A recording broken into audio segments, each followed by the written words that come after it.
Gaming news today is all about the unexpected. First, Bungie was allegedly nervous after the reception of the Marathon gameplay debut, and it's led to a series of choices and comments that are, well, they're interesting.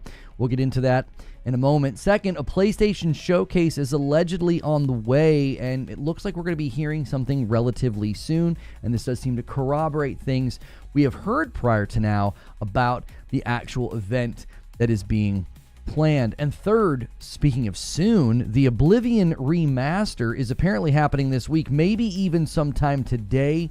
Within an hour of me going live is very possible, according to everything that we're hearing. So we're obviously going to keep our eyes open about that. And as always, I have a game for your wish list and your radar. Now, if you're watching this live or listening later in any of the places that this hits, we do have the audio version hitting Spotify and other places. You can watch now on Twitch or YouTube. So head over to Twitch and look for Reforge Gaming TV. That's a great place to watch and support, especially if you have Amazon Prime and can throw me a Prime sub. And those of you that watch on Twitch, that morning coffee segment and green room in the afternoon, and even the stream with my wife on Friday, that is something you will have to be a sub for eventually. If you're watching on YouTube, go through that ritual of smashing the like button. It helps this video find more people later, even if you're watching the past broadcast. So let's get into this. What is going on with Marathon? Well, in case you missed it, Bungie decided to open up the upcoming Marathon Alpha to be viewable by the public. So streamers and YouTubers will be showing off their gameplay, both, I'm sure, in the form of live streams as well as uploads. However, this was apparently not the plan. The reception to the Marathon reveal was not great, and after all that time in development, it probably was not a great feeling seeing such a lukewarm and negative reaction to the game showcase. And the decision to make the alpha viewable to the public was because of how it was received. According to one source at Forbes, who does have connections with Bungie, said the following: after the reaction to the gameplay reveal, leadership was nervous, but they tried to reassure teams. Ultimately, they figured it would shift the narrative if the NDA was lifted. Now, allegedly, there will also be an open beta in August, and I'm going to be honest, I just don't think any of this sounds all that promising. First, their nervousness after the reveal. Okay, this means they did not expect that reaction. I think Bungie has a little too much hubris sometimes, and they really thought they were bringing something special to the market, and it really didn't seem that way, and it didn't really wow anybody. So their nervousness seems to be because it came as a bit of a shock, which we've been here before, where a development team thinks their game is all that, and then the public reception's not very good, and they seemingly don't understand why. The second reason I don't find this very reassuring is attempting to reassure the teams. That kind of feels like that toxic positivity that we've heard about from internal reports at companies like Bungie, just sort of saying, hey, it'll be okay, reassuring everybody that it'll be fine. That leads to my third concern, which the idea of letting folks see the alpha, that will change the narrative. Well, yes, a willingness to let people see your alpha has certainly helped bolster some level of public confidence, but it just continues to tell me, right? They continue to tell the content creators and anybody who got to play at the event that the game was still very early. It's still very early. If creators had to be given those assurances and statements in a private environment, you're not going to have that luxury with the public. This just smells like more Bungie hubris, and I think it's going to backfire. The public is unrelenting and unforgiving, and first impressions really matter. I've heard in multiple places now that the fourth map, which, according to Luke Stevens, this is one of the things they think will revolutionize the extraction shooter. Well, apparently it's going to have a 20% survival rate. This and the ranking system are apparently the two things they think are going to revolutionize the extraction shooter, and they're two things that are not even completed yet. And one will have a very low survival rate. At this point, all I can say is good luck, because I don't see this thing really getting off the ground, and if it does, it'll be more impressive than anything, honestly. Now, apparently, the PlayStation Showcase is being planned right now. Friend of the show and new and notable leaker, Detective Seeds, said the following on Twitter. He said, show is brewing, should have more solid info in about a week or two. And he very clearly has sources at PlayStation. He's nailed a lot of his predictions and leaks lately. And this seems to be corroborating what Jeff Grubb said a while ago, that they were discussing a showcase and PlayStation was basically considering doing one, and that they were leaning towards doing one. Now, if those plans went forward, it would make sense that we would hear something in the next couple of weeks. This could also line up with what Middle-Aged Gamer Guy and Detective Seeds both said about the GTA 6 marketing starting in May, and that PlayStation would be playing a role. So that is apparently coming any moment. And speaking of coming any moment, pause. The Oblivion Remaster, this is just a really quick one here. According to Insider Gaming, Elder Scrolls Oblivion Remastered is the most talked about game right now, following weeks and leaks and rumors. Fans worldwide have expected the game to hit the market on April the 21st. We are now hearing that it will hit today at noon Eastern, which is approximately 47 minutes from right now when I'm doing this show. And I started a little bit late today, but they are allegedly dropping it today. So obviously all throughout this stream, well, maybe not all throughout it, but in about 45 minutes, we are going to be taking a look to see if that actually lands today, and we'll see what it looks like. We probably will then end up diving in and playing tomorrow, I would imagine. And now, as always, during my show opens, I like to end these with something for your wish list and your radar, and this one comes this week. Clair Obscur Expedition 33. I've talked about it a lot, and I'm just going to continue to put it in this section when I think it's a good idea to put it back on your radar. This is releasing this week on the Xbox Series consoles, the PS5 and Steam on April the 24th. For all of you Game Pass subscribers, it is hitting Game Pass day one, so a nice big value for you there. The game is slated to last around 30 or more hours, but it is only $50 as a price point. The devs spoke to that a while ago, saying they were a newer and smaller studio, and they thought that that was the appropriate price point, but they did want to make sure that everybody knew that they would be getting a substantive game. And sorry to everybody who got an ad on YouTube. I thought for sure that I disabled that. It is now disabled. So this is a game that I'm hoping will be one of the first that I roll credits on as a turn-based game. Turn-based games are typically not my cup of tea, but this one is looking very promising. So that's the news, and now it's time for the discussion. Good morning, good afternoon, and good evening. Nice strong turnout on both platforms today. We continue to stream both on Twitch and YouTube, so feel free to throw your support behind both efforts. And I do have some people to thank over here. Jerome Bridgers did the first thing today. Jerome, let me know if that was an upgrade or just a renewal, because upgrades count as 2, but I'm counting your Member Plus that you did before I was even live, and then a $2 super chat tip from Demetrius. I got into the alpha. I'll let you know what I think of it. Well, I trust you, Demetrius. You've been around for a long time, so I look forward to hearing what you have to say. And I don't have to pop out the chat. I always pop out the chat there, and I don't have to. I've got a nice combined chat now. That was an upgrade. Well, that sets us up very nicely for potentially getting that first 25 of the week. Five members already for the week, and a 20 bomb will get us to the very, very first. Count my renew. When did you do your renew? I counted some already during the morning coffee. That's why we're already at 5. If you did it during morning coffee, I added it to the total. What are you using for combined chat?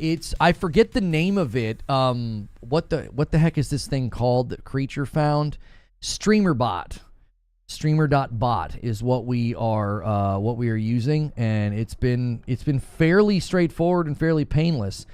We aren't streaming on Twitter today. I didn't have time to set that up. It's just a couple of extra steps to set up, and I was short on time this morning. I'm sure I understand the draw of having 1 of 4 maps being revolutionary in Marathon, so Bungie is saying that I have a 1 in 4 chance of having this experience each time I drop into the game. Did you get my upgrade? No. Where did you do it, Mikey Mike? I'm looking at fan funding, and I'm only seeing 2 things. I can't give you guys credit for things that you do when I'm not live. I don't have a way to go and check all that. You got to save those for when we're live, or I'll never see it. There's not a way for me to do that.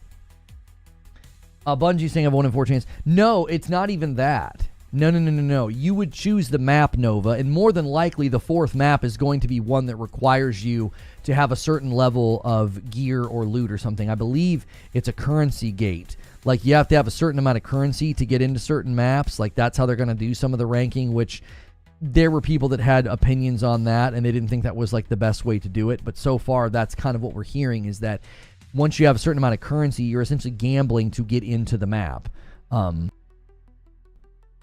And And again, the fourth map, coffee and Twitch sub goal. Oh, thank you. Coffee and the Twitch sub goal. Yeah, that goes down here in the corner. There it is. We're at 43 out of the 85 needed. Thank you so much, Johnny Always. Let's just do this. I'm gonna crop this and we'll just go like that. There you go. That's our progress on Twitch. We do have a goal on each side for you guys to hit. One is to unlock the next sub point milestone on Twitch, and then the other is for the weekly streams that we do on Friday night. So YouTube and Twitch can both be working on their goals. And then yes, the coffee is available. Basically, the majority of the players will never see that map. Well, and the crazy thing is, you know, according to the reports right now, the fourth map also will and Johnny Always gifts 5 subs over here on Twitch. Thank you so much, Johnny Always, getting us started here. I'll give you the little pop out because I don't have alerts set up just yet. Thank you so much, Johnny Always. I got to get all that set up. I might try to do that this afternoon. I have not had time. It was a holiday weekend. It was Easter weekend. My family and I were very, very busy. So even once you get to the map, you know, from what we're hearing reports that it's going to be like a 20% survival rate. Why is chat on YouTube disabled? Chat on YouTube is not disabled. People are talking over there right now. What are you talking about? Part of why I don't play it. High value maps like that usually require an item to access. It's not disabled. Is he banned? Yeah, you could be banned over there. That's always possible. Some creators have compared the fourth map to the first raid in Destiny, so Bungie's okay with that, since most players never went into the raids. Okay, that doesn't work. I mean, I'm sorry. That you're sub there? I don't know, just refresh or something. That doesn't work for a game like this. This is a PvPvE extraction shooter that you're charging money for, and you're going to put the revolutionary thing in that hemisphere of access? I don't know. People want Marathon to be Destiny so bad. I don't know about that. You know. I mean, you can still be subbed and still be banned. I mean, I don't know if you got banned or not. I don't know who you are.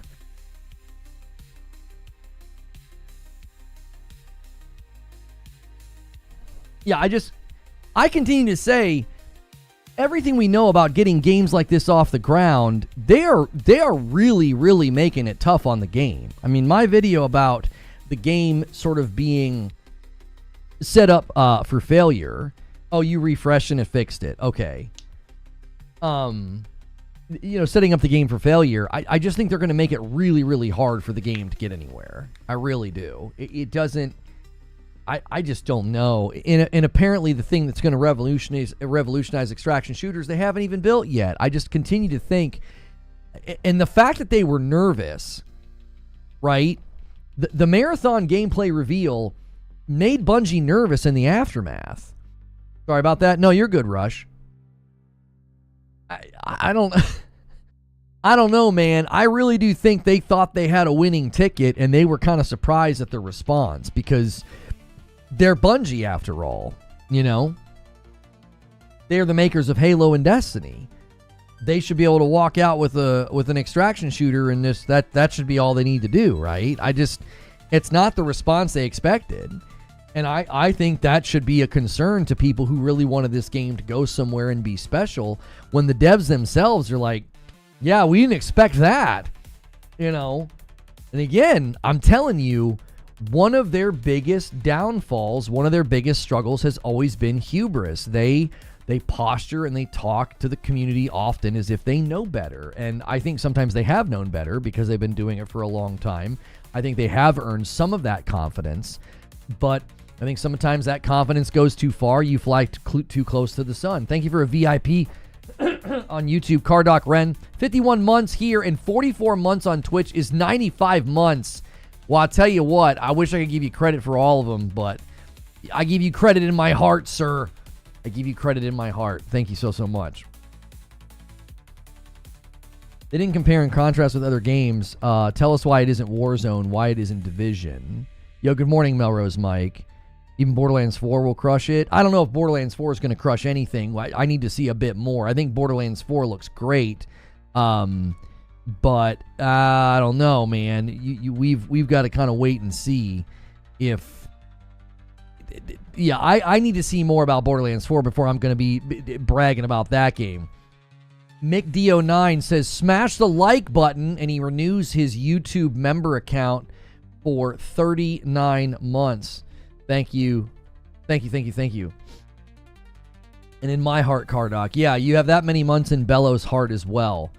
So, I mean, it might be a heart full of just hate, but, well, I'm just kidding. Random maps and not random locations.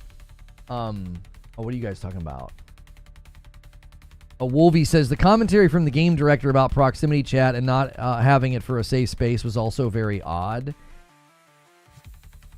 Yo, Mikey Mike with 6 months says, upgraded to Member Plus this morning. Wasn't able to because it was stuck in a loop. Well, hey, I'll tell you what we'll do. I'll give you credit for it now, my friend. An upgrade to Member Plus is worth 2. And we need you guys to do that more and more. We're trying to get to 700 folks at Member Plus on YouTube. So thank you for getting us closer to that. The only thing I've thought about Marathon, says Hilly, I like the gameplay in the reveal, was having it the same date as Borderlands 4 was an odd choice. I think they're just trying to have as much distance from GTA 6 as possible. That's what I think. Like, that's what I think they're doing. I think they want distance from GTA 6, and they know that Borderlands will have distance from GTA 6 because it's the same publisher.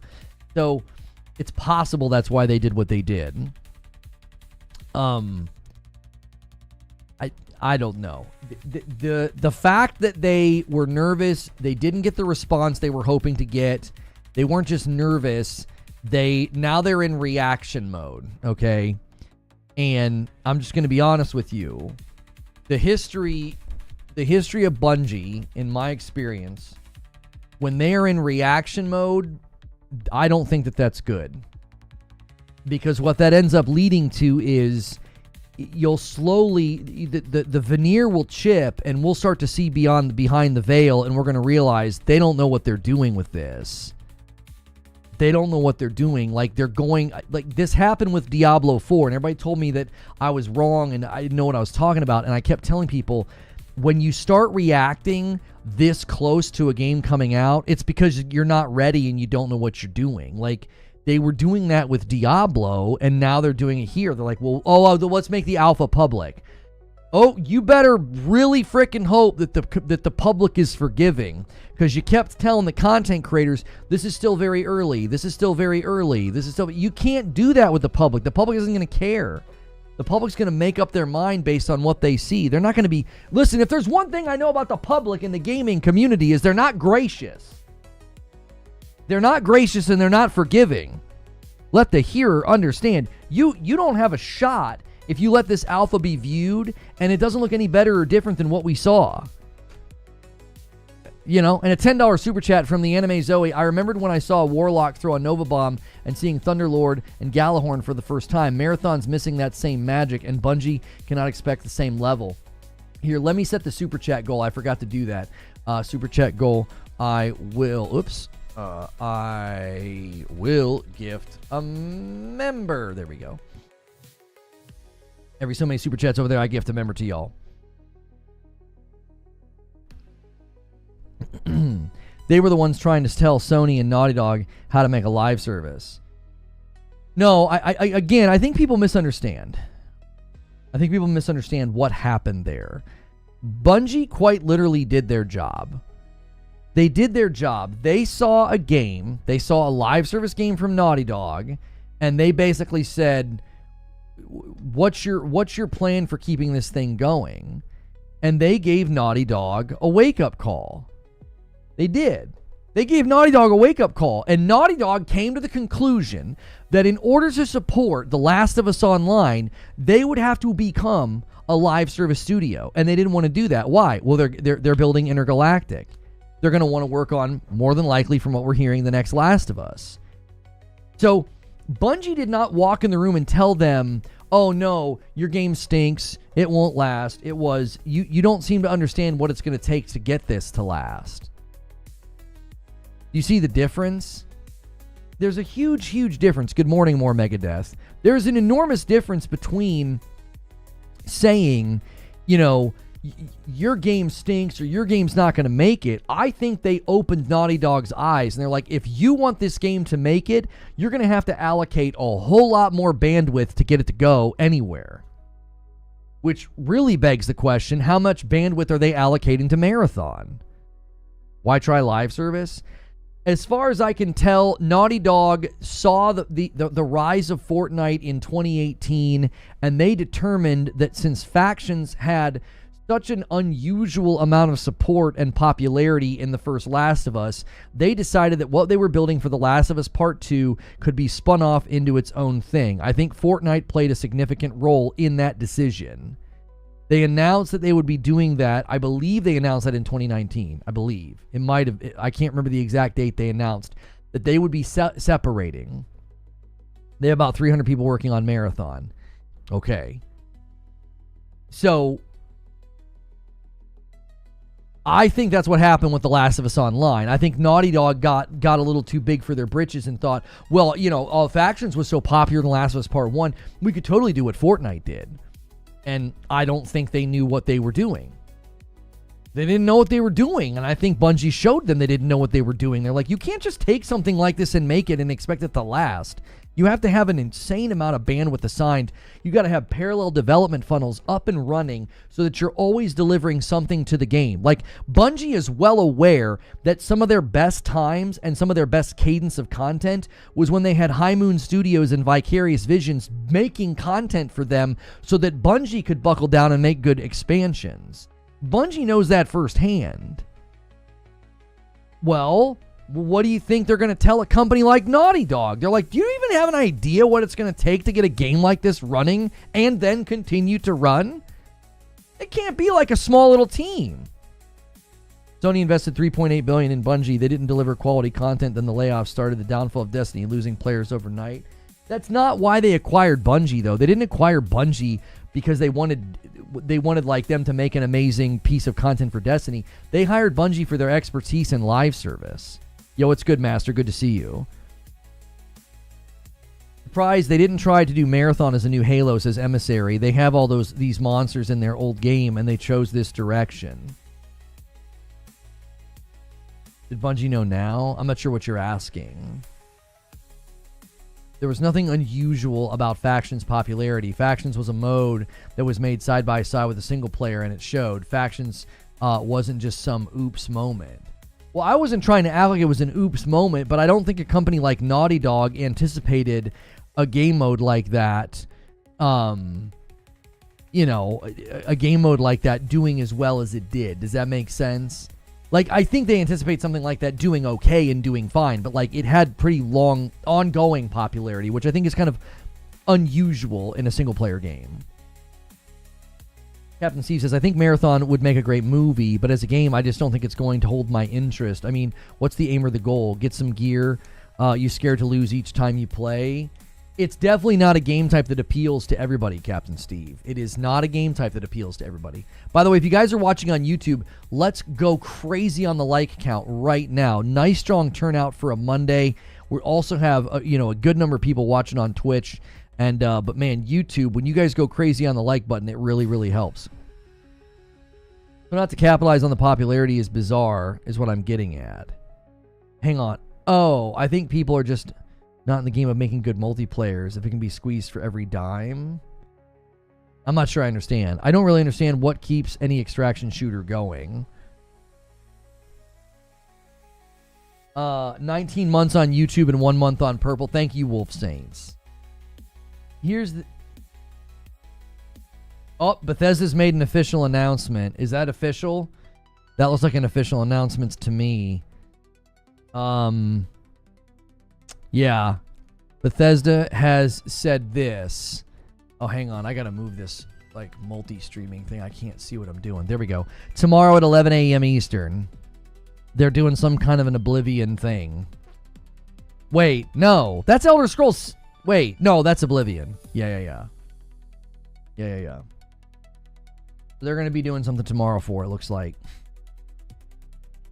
Yeah. So people were close. You can tell this was probably a scheduled tweet because it hit at exactly 11:30. So this was likely a scheduled tweet. So I'm assuming this is why people thought we were getting something today at noon. They had their wires crossed. This is why I continue to tell you guys that sometimes the insiders and the leakers have info, but sometimes the wires get a little bit crossed. That's all. Yeah, so it's not dropping today. There you go. There's your confirmation that it exists, which we knew it existed. And there's when you're going to get to hear about it.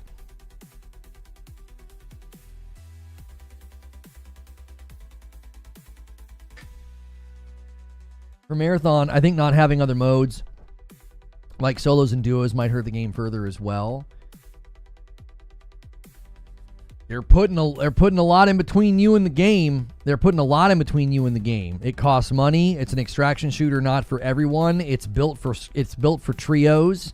If you play by yourself, you're going to play against trios. So if you play by yourself or just with two of you, you're going to deal with huge disadvantages. And Joker Quinn gifts a member over here on YouTube and gets us to 10, but then it's going to go to 11 because Danaheim's going to renew. I think Marathon Cinematic excited me more than the actual gameplay. The like ratios seem to agree with what you're saying. Cinematic did much better than the gameplay reveal. It did. I'd be more inclined to try an extraction shooter if it was solo. Well, and not only that, they're making the pinnacle or the aspirational content, it's going to be out of reach. It's going to have low survival. It's going to have low survival rates. So, I don't know. I just feel like you're making it really, really hard for people to get into and enjoy the game. And again, I think this comes from the fact that they don't know what they're doing. I'll be honest with you, it feels like they're applying the Destiny DNA formula to an extraction shooter, and I don't think that's going to work. I don't know any extraction shooter that has pure solos. What? So when you're playing Tarkov, you're typically in a group? Is that how that game works? You're typically in a group in Tarkov? I didn't watch Scarro's full match, no. And then Soldier on Music hits 34 months. Wish they would have redone Morrowind, but I'll take Oblivion. Always thought both stories were better than Skyrim. Good morning, and everyone. Good to see you, Gritter. You get queued with everything. Marathon single player would have been awesome, in my opinion. If you don't have your friends on at that time, you can play. Well, yeah, you can play in Marathon, but again, you're going to be going into lobbies where everybody is trioed up. That's what's going to happen when you play. Buckeye says, I'd say that I don't think the fact that the pinnacle activity is out of reach is a problem. Destiny's pinnacle activities are out of reach for most players, but it's aspirational. However, that's never been a huge problem. Do you want to know why that's not a huge problem, Buckeyes? I'll tell you why it's not a huge problem. Because the casuals hang out in the strike playlist and the public space. I don't think they have a place to hang out in Marathon, so they'll just leave. There's no squad fill. There's no solo queue. What do you think casuals are going to do? They're not going to stay around and pad your numbers like they do in Destiny, running public spaces and strikes. I just don't think so. And a $5 super chat from Sneaky Wolf says, do you expect to see the same types of layoffs or closures at Bungie after we saw Firewalk? It could be pretty bad. I think it'll just be more Sony absorption. Hear me out. Instead of losing everything upon death, why not introduce roguelike mechanics where you unlock certain weapons and attachments upon reaching XYZ milestones, like a progression system? I mean, that's a whole different game. There's squad fill. Oh, someone in chat says there's no squad fill. I was just reading chat. Okay, so there's squad fill. Okay. So you have squad fill, but you don't have prox chat. So I'm assuming they have squad chat. So squad fill, squad chat, no prox chat. And then if you want to play by yourself, you can't. I mean, I'm sorry, you can, but you can't solo queue into a server with just solos. Okay. Oh, you were talking about Tarkov. Tarkov has no squad fill. So you get a healthy mix of solos and squads. Okay, I got confused. I got two chats going. So somebody was talking about Tarkov not having squad fill.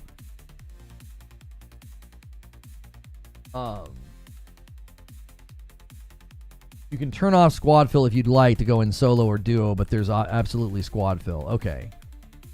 Those jaw lines. I'm telling you. Eugene says, I'll play most matches solo. I have...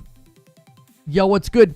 Pac-Man on a Bike hits 3 months of subscriptions for me over here on Twitch, getting us a little bit closer to that goal. That's what's down there in that corner. That's our sub goal on Twitch to get us to the next milestone. Thank you so much. I think Bungie will at very least break even on this one, but the upkeep, the servers, the accounts, people's loot, this game will cost more to keep running than the studio's overheads. They will 100% add prox chat. The entire community wants it. So is Fair Games finally dead? I mean, I haven't heard anything about Fair Games being dead. I would imagine that they're going to keep going. I don't think PlayStation's going to just straight up cancel everything. I still think they're going to throw some of these things at the wall, and they're going to want them to have their shot. Hasio says, I was trying to say if you don't have solos, you'll be miserable because you'll be going into the game knowing there's a chance I'll lose everything, and if you don't have your friends on that match, your time schedule, you probably won't go in, and I don't know how squad fills in a game like this. Don't people play this game with their friends? Yeah, I mean, it's designed around team play. It is designed around squad play. Yes, 3 people. Yeah, William, we saw the tweet from Bethesda. Yes, thank you guys. We saw the tweet. Anytime you come here with news that is older than 5 minutes, it's very likely I've already seen it. I appreciate you bringing it to my attention, though. Yeah, we saw the tweet. It hit my Discord like, I think, 30 seconds after it was tweeted. What if Sony doesn't want proximity chat? I don't know if that's a Sony thing. It feels like a Bungie thing, I'll be honest with you. Playing an extraction shooter solo is like going into the DZ in the Division solo. The likelihood of getting ganged is high, but it's very intense. One thing I do not like about extraction shooters, says Bandit, is that you can play for 8 hours straight, have a high possibility to have nothing to show for it. Or just make a mute button. 30 seconds? What, was it immediate? We better step up our game. It was pretty fast. I mean, the tweet hit at 11:30, and you made your post at 11:31, so it was about a minute. It took about a minute. Took about a minute to get to the Discord. Sounds like paternalistic Bungie again. Well, again, I guess they use the term safe space or whatever, which, okay. Bungie was hoping to not have to police chat, but they might have to man up and deal with it. Put a toggle button. Well, proximity chat doesn't work if you go to engage with it and a bunch of people just have the dadgum thing turned off, right? I truly think that, like, the only way prox chat works is if it's just on for everybody, and if somebody's being particularly nasty, you just mute them. I think that's fine. If you let people turn it off, you're just going to have this weird... It just wouldn't work in any case then, because you'd go up to people and try and talk smack or say something and they wouldn't hear you. You kind of want it to be on by default. Sometimes going into the dark zone solo is the best adrenaline rush, says Gritter, especially when you survive extracting loot. The devs said they will be adding prox chat shortly after launch. Where did they say this? Is that a new interview? Marathon will add prox chat. Nope, we need 2 Ds on that ad. I'm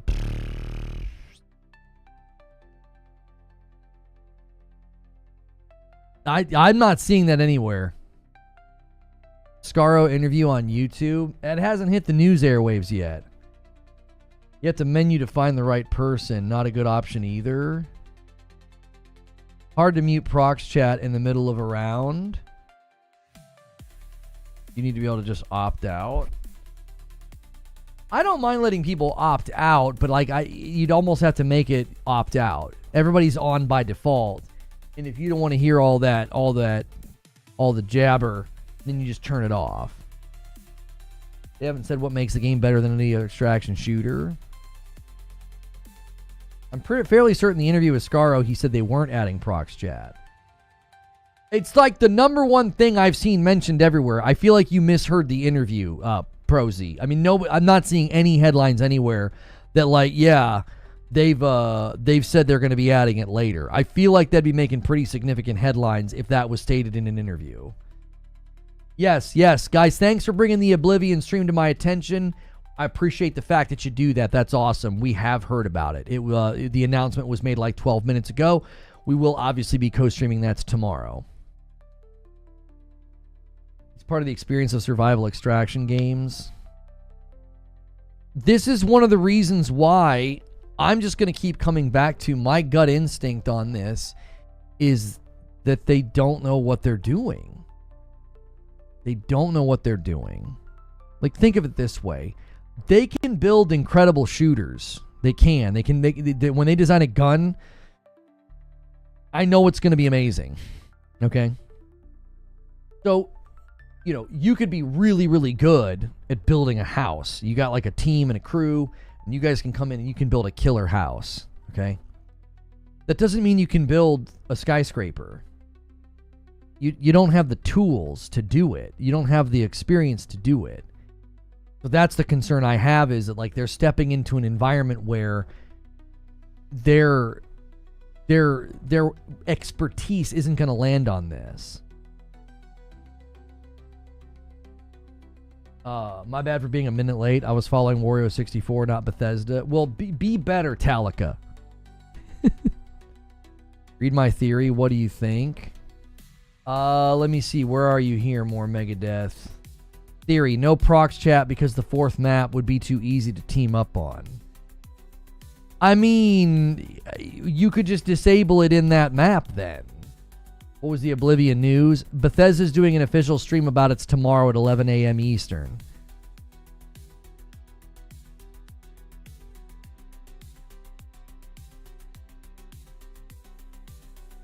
You play Helldivers 2? What do you mean? We need more games like Helldivers 2. I'm not sure why you're spamming that in all caps. You need to settle down. Helldivers is fine. We get 13 more likes on the YouTube video. You guys are crushing the like count over here today. Thank you very much. Didn't they? Yeah, I mean, I don't know. Didn't they call teabagging a form of... I don't know. Yeah, I mean, I don't know, dude.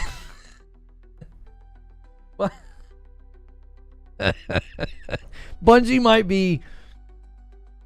might not have the ability to let people do prox chat, you know. They had some interesting opinions about teabagging.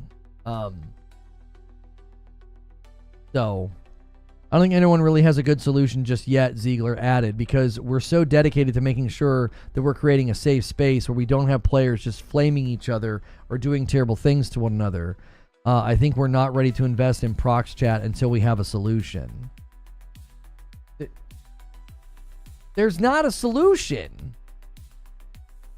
Yes, players are going to flame each other. That's what they're going to do. They're going to talk crap.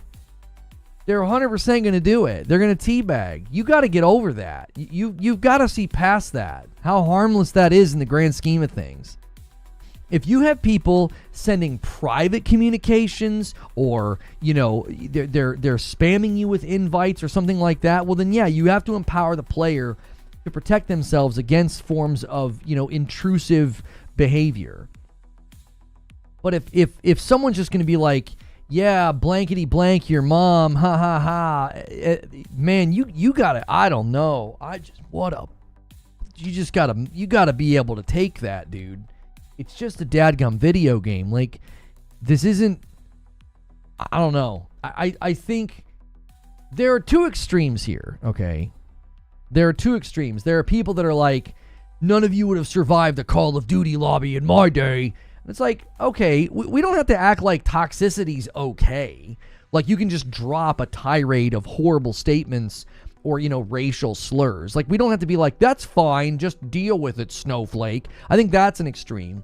But I think another extreme is like, we have to protect these players. Like, okay, everybody chill the frick out. There's a middle ground of empower players to protect themselves against toxicity, but you gotta let You kind of have to let the inmates think they're running the asylum, but you're still running the asylum.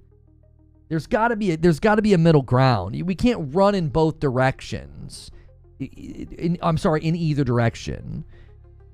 Is the extraction shooter player base big enough to warrant Bungie to go into this direction versus a PvP or PvE genre? Yeah, I don't know, Quarterfish.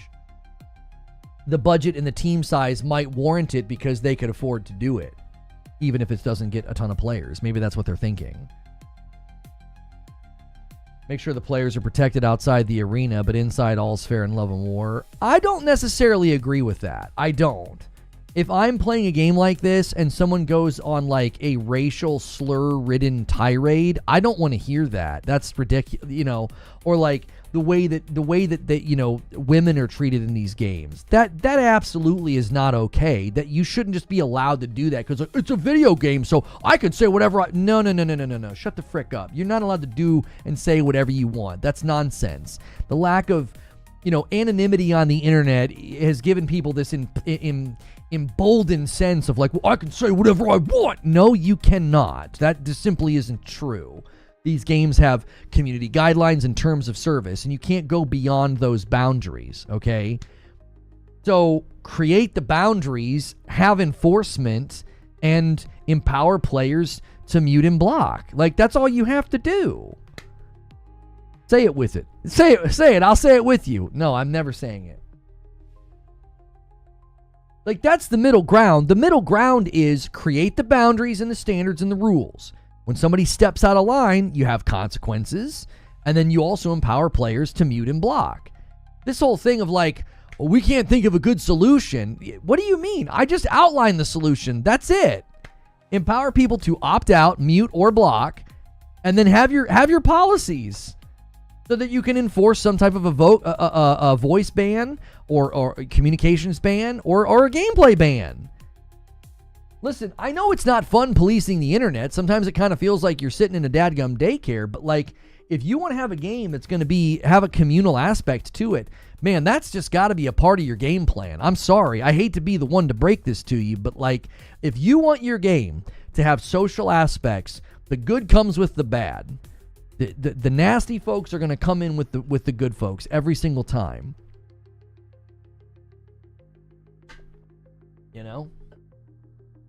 There's nothing you can do about it. It's really, really difficult to have a social game and then you remove one of the core tenets of the social aspect because of people that might be mean. Like, that's not a good enough reason. That isn't. People are going to be mean, man. Like, that's just the nature of it. You've got to figure out a way to curb it down. I've been gaming for so many years, I rarely hear people talk to begin with. When they do, it's rarely anything. Well, I think prox chat in these types of games is more common and more popular. People like to use it for negotiating. They like to use it for smack talk. I think certain game genres are more prone to having prox chat. Like, you're not getting prox chat in Fortnite. It wouldn't do much good. You would just hear, little 13-year-old snot-nosed kids being like, yeah, I'm cranking 90s on you, man. You're like, I don't want to hear that. Like, generally speaking, there's been some really cool moments with party chat in Fortnite. Some of these streamers that like help kids get their first win. I've seen similar cool videos with Warzone as well. Jeff Grubb retweeted the Bethesda announcements about the Oblivion event tomorrow at 11 a.m. Eastern. He said, I have no idea what any of this is and I'm scared. PS5 already has an option to turn off voice chat in games system side. Well, yeah, that's like a parental control thing as well. Like, if you don't want your kids to have contact with like strangers. The advent of party chat kind of destroyed regular game chat. This is true because you're commonly just in a party chat or in a Discord or something and you just turn all that crap off. Again, I think proximity chat in a game like this is part of the fabric of what makes the game fun and or special. I'm not saying that I like it. I played a Splinter Cell PvP game, man, and every time somebody grabbed me, having to listen to them talk to me while they choked me out, I hated it. I freaking hated it. I hated it, bro. It got me hot. It got me salty. It was like these because I wasn't any good at that game. I hated it. I did not like that game. I didn't play for very long. When I was a kid, Captain Steve says, there was a rhyme, sticks and stones will break my bones, but names will never hurt me. But these days feels like you hurt somebody's feelings, you go to prison. I mean, it depends on where you live, man. You better watch what you say. More Megadeth says, we all agree the toxicity reasons BS. I'm telling you, they just don't want team-ups. Yeah, but there would be a way to limit... Wait, though. Isn't team-ups a part of these types of games? Isn't negotiating on the fly with prox chat and teaming up or working together, isn't that quite literally part of an extraction shooter? Like, isn't that something that people do? You just don't want people doing that? I do it in the DMZ. Yeah, like, that's gotta be... Isn't that part of the appeal of the game? Is that you can kind of like make your own go at it. And listen, I know people probably don't like teaming, but... Yeah, because then that leads to the betrayals. That leads to the, now, count of 3, 1, 2, 3, and then you kill the team you've been teaming up with.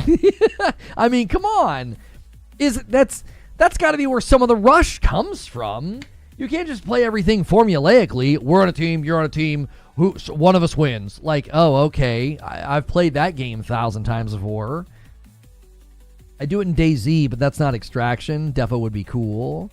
The whole thing is just another own goal when they were already down. This Bungie we're talking about here, says Darko, the ones that thought Crayon Eaters was horrendous. Yeah. I've watched players barter for help. I'll give you this thing you need if you help. Yeah. I'm serious. I don't play these kinds of games, but I could see that being a part of the culture of it, and a part of the appeal of it is that you can go in and that can keep it from being meat grinder. That can keep it becoming rote and rehearsed because you have this ability to chart your own course. I think that's why Battle Royales grew in such prominence, because there was always something different happening. There was always something that you could take a different approach, have a different drop, whatever. And in these types of games, the ability to kind of like barter and negotiate would certainly add to that.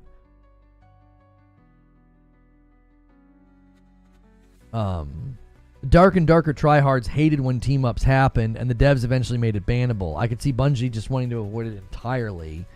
I buy this over the toxicity reasoning. I tell you what that sounds like to me. That sounds like, nanny dev, like you're being a nanny dev, and that doesn't work. If you try to micromanage and you try to keep people from doing things like that, man, oh man, you're putting your game into a very narrow lane where you got to play it this way. No prox chat, no teaming, no, it's like when you're at the pool, no running, no skipping, no jumping, don't scream too loud, like, and everybody's miserable just sitting in the water soaking, like, you know what I'm saying? You can micromanage to the point that, like, everybody feels like, well, I can't really do the things that would make a game like this random, chaotic, or exciting. It's just rote and rehearsed. Drop in with my team, fight, get stuff, and try to leave, like, over and over and over again. That's been Bungie for the last 10 years. I got invited to the alpha. I'm looking forward to it. I can't wait for you guys to come in here and tell me what you think. You aren't playing the game we want... no, not how. Yeah, you're not playing the game how we want you to play it. That's what you tried to say, Grubby. As long as you're not doxing or being these ists or other ists or promoting IRL violence, then it all should be fine. Has it got an age? Oh, I don't know. I think the age... What's the age rating on the game? Teen? Rogue Status says, F Bungie, they banned me from D2... for some crap I said in a streamer's chat. I mean, I think their community guidelines dictate that, like, your public communications, I forget. I thought it had to happen on Bungie.net. Like, if you use their forums to be nasty. Mac Attack says, weird throwback, but Bungie kind of did the micromanage thing with with Trials and Destiny, and the community never got back to the heights of the popularity it once had.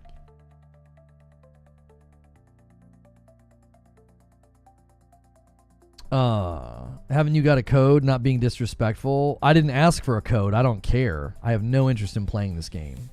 A game that's sole purpose is zero-sum loot extraction, where you have to take other people's stuff, has to have a little interaction and some slight toxicity to reach full potential. Obviously, don't be a terrible person, but it's fun to trash talk.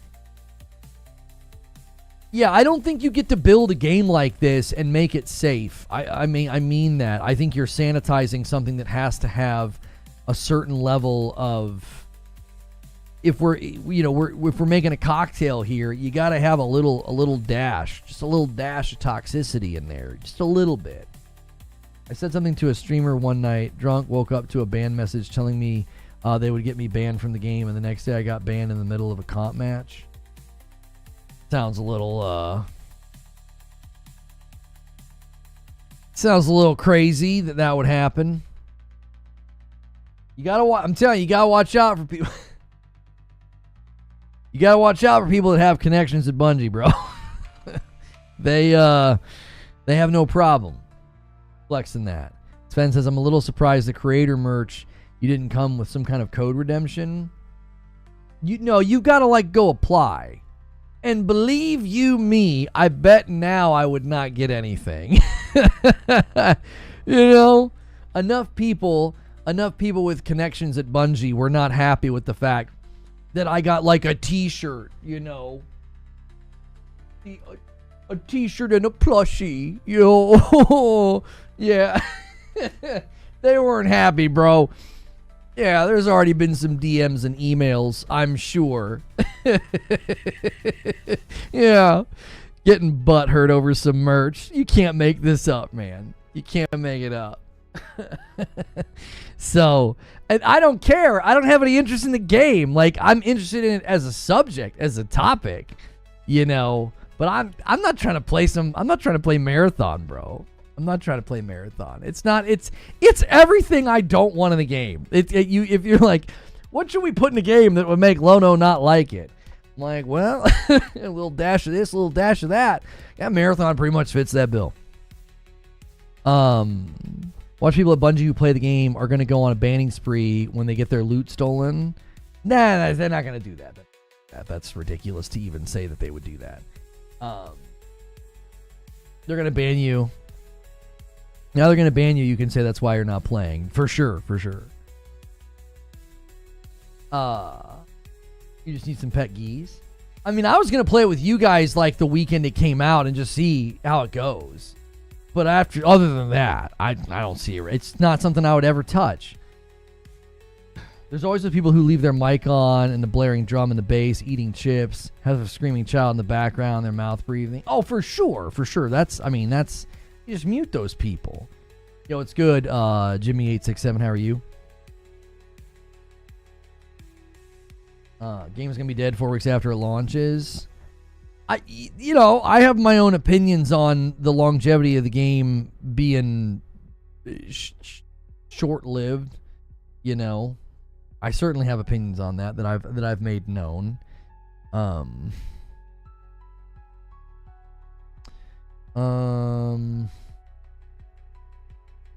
Surveys coming. We'll be sending out. Yeah, okay. You'll receive the survey on Wednesday. Okay. All right. Thanks for hanging out. More Megadeth.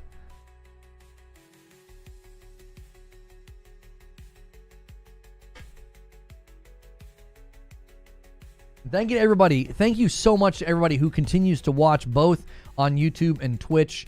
The YouTube viewership has been, I would say, slightly impacted, but not largely impacted. Over 500 folks watching on YouTube is incredible. 250s, easily 250s is a maintained number now for us on Twitch. That's just incredible.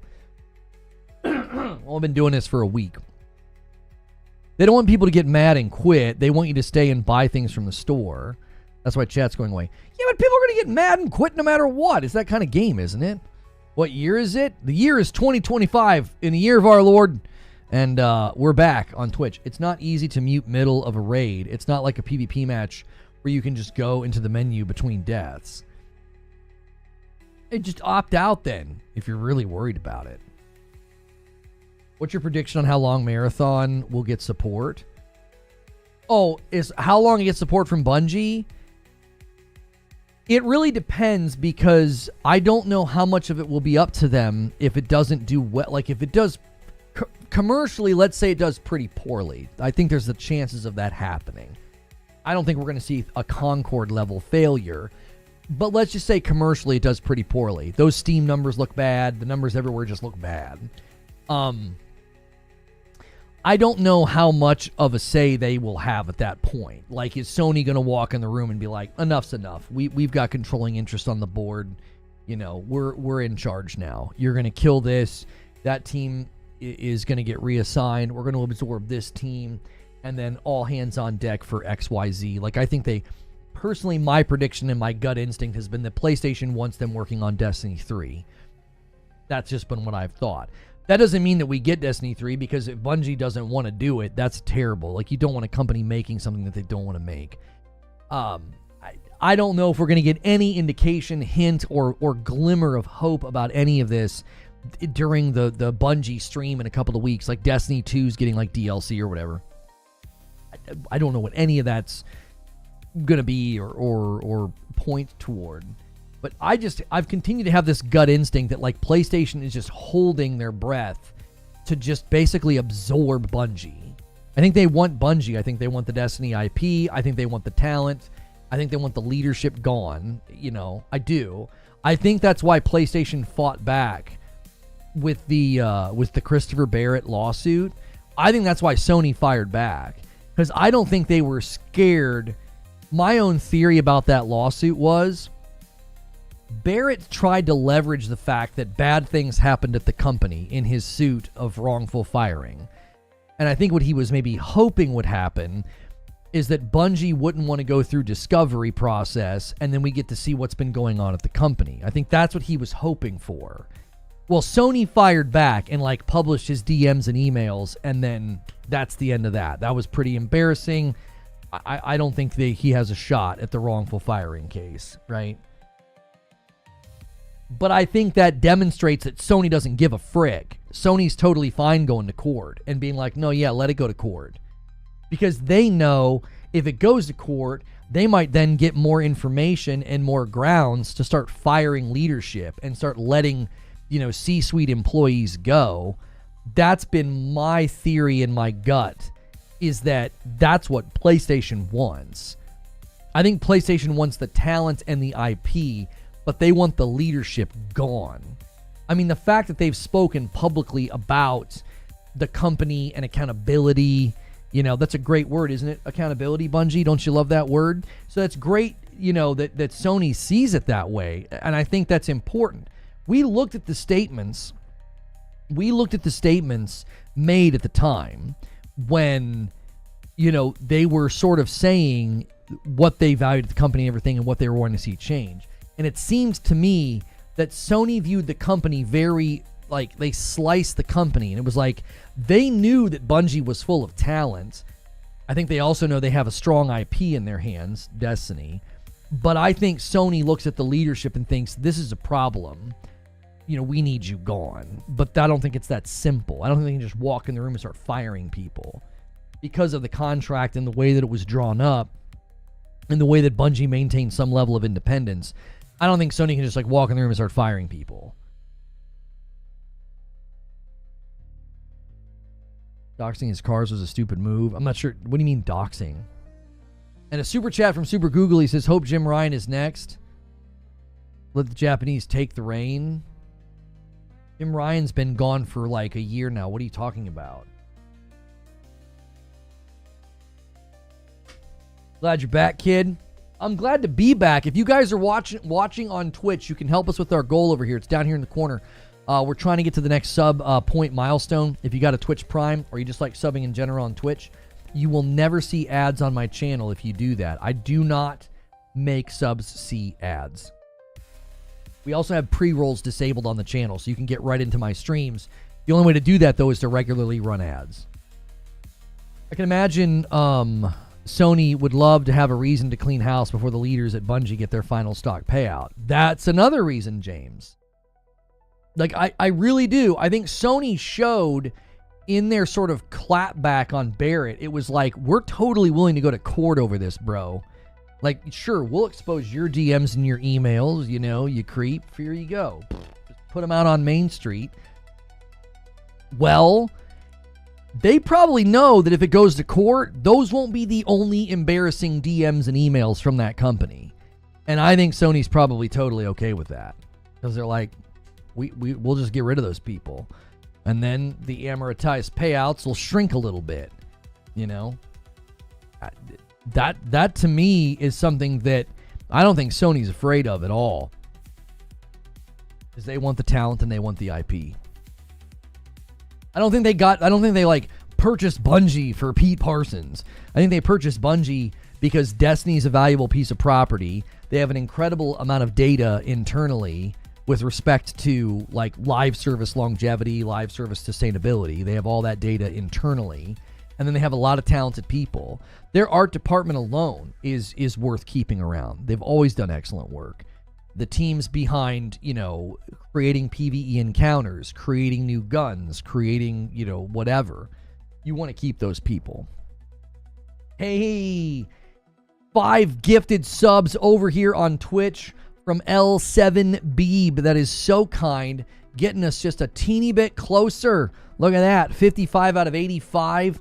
A nice strong start this week over here on Twitch. And then YouTube's working on their weekly goal to unlock that Friday night stream with Madam. Yes, Oblivion thing tomorrow. Yes. Oh, that's you, Behemoth. It's me. Thank you.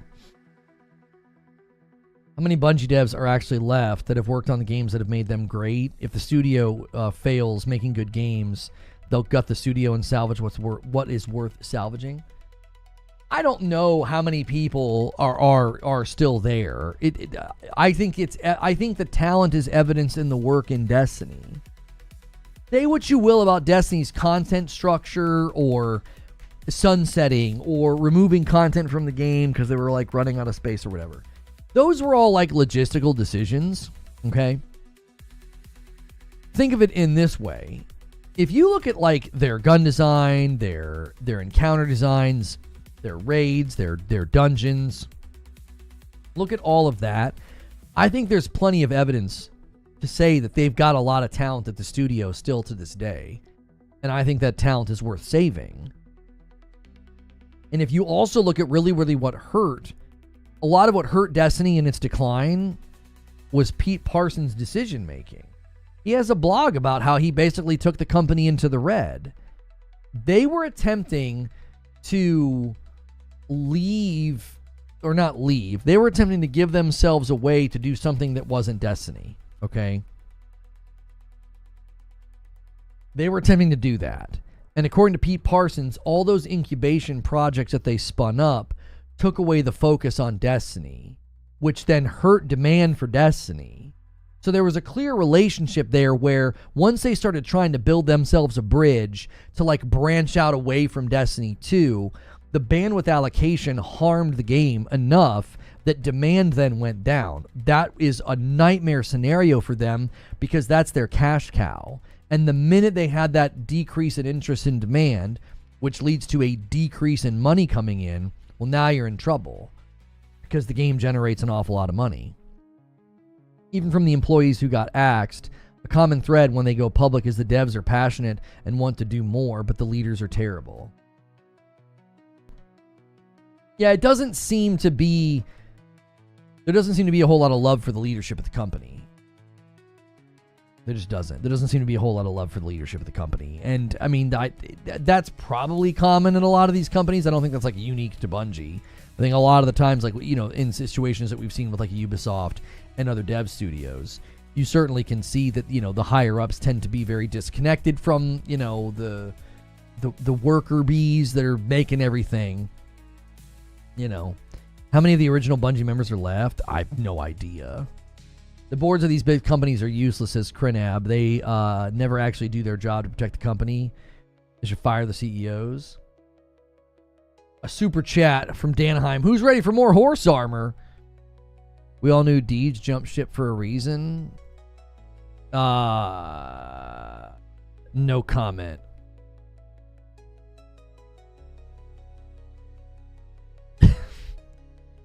All I'll say is if you go back and read the article about all of the misconduct at the company and how employees at the company felt sick having to applaud somebody's exit who had been terrible.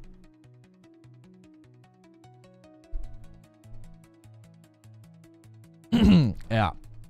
I would just encourage you to go read that and maybe try and connect some dots. No Oblivion drop. Bethesda's doing a stream tomorrow at 11 a.m. Eastern.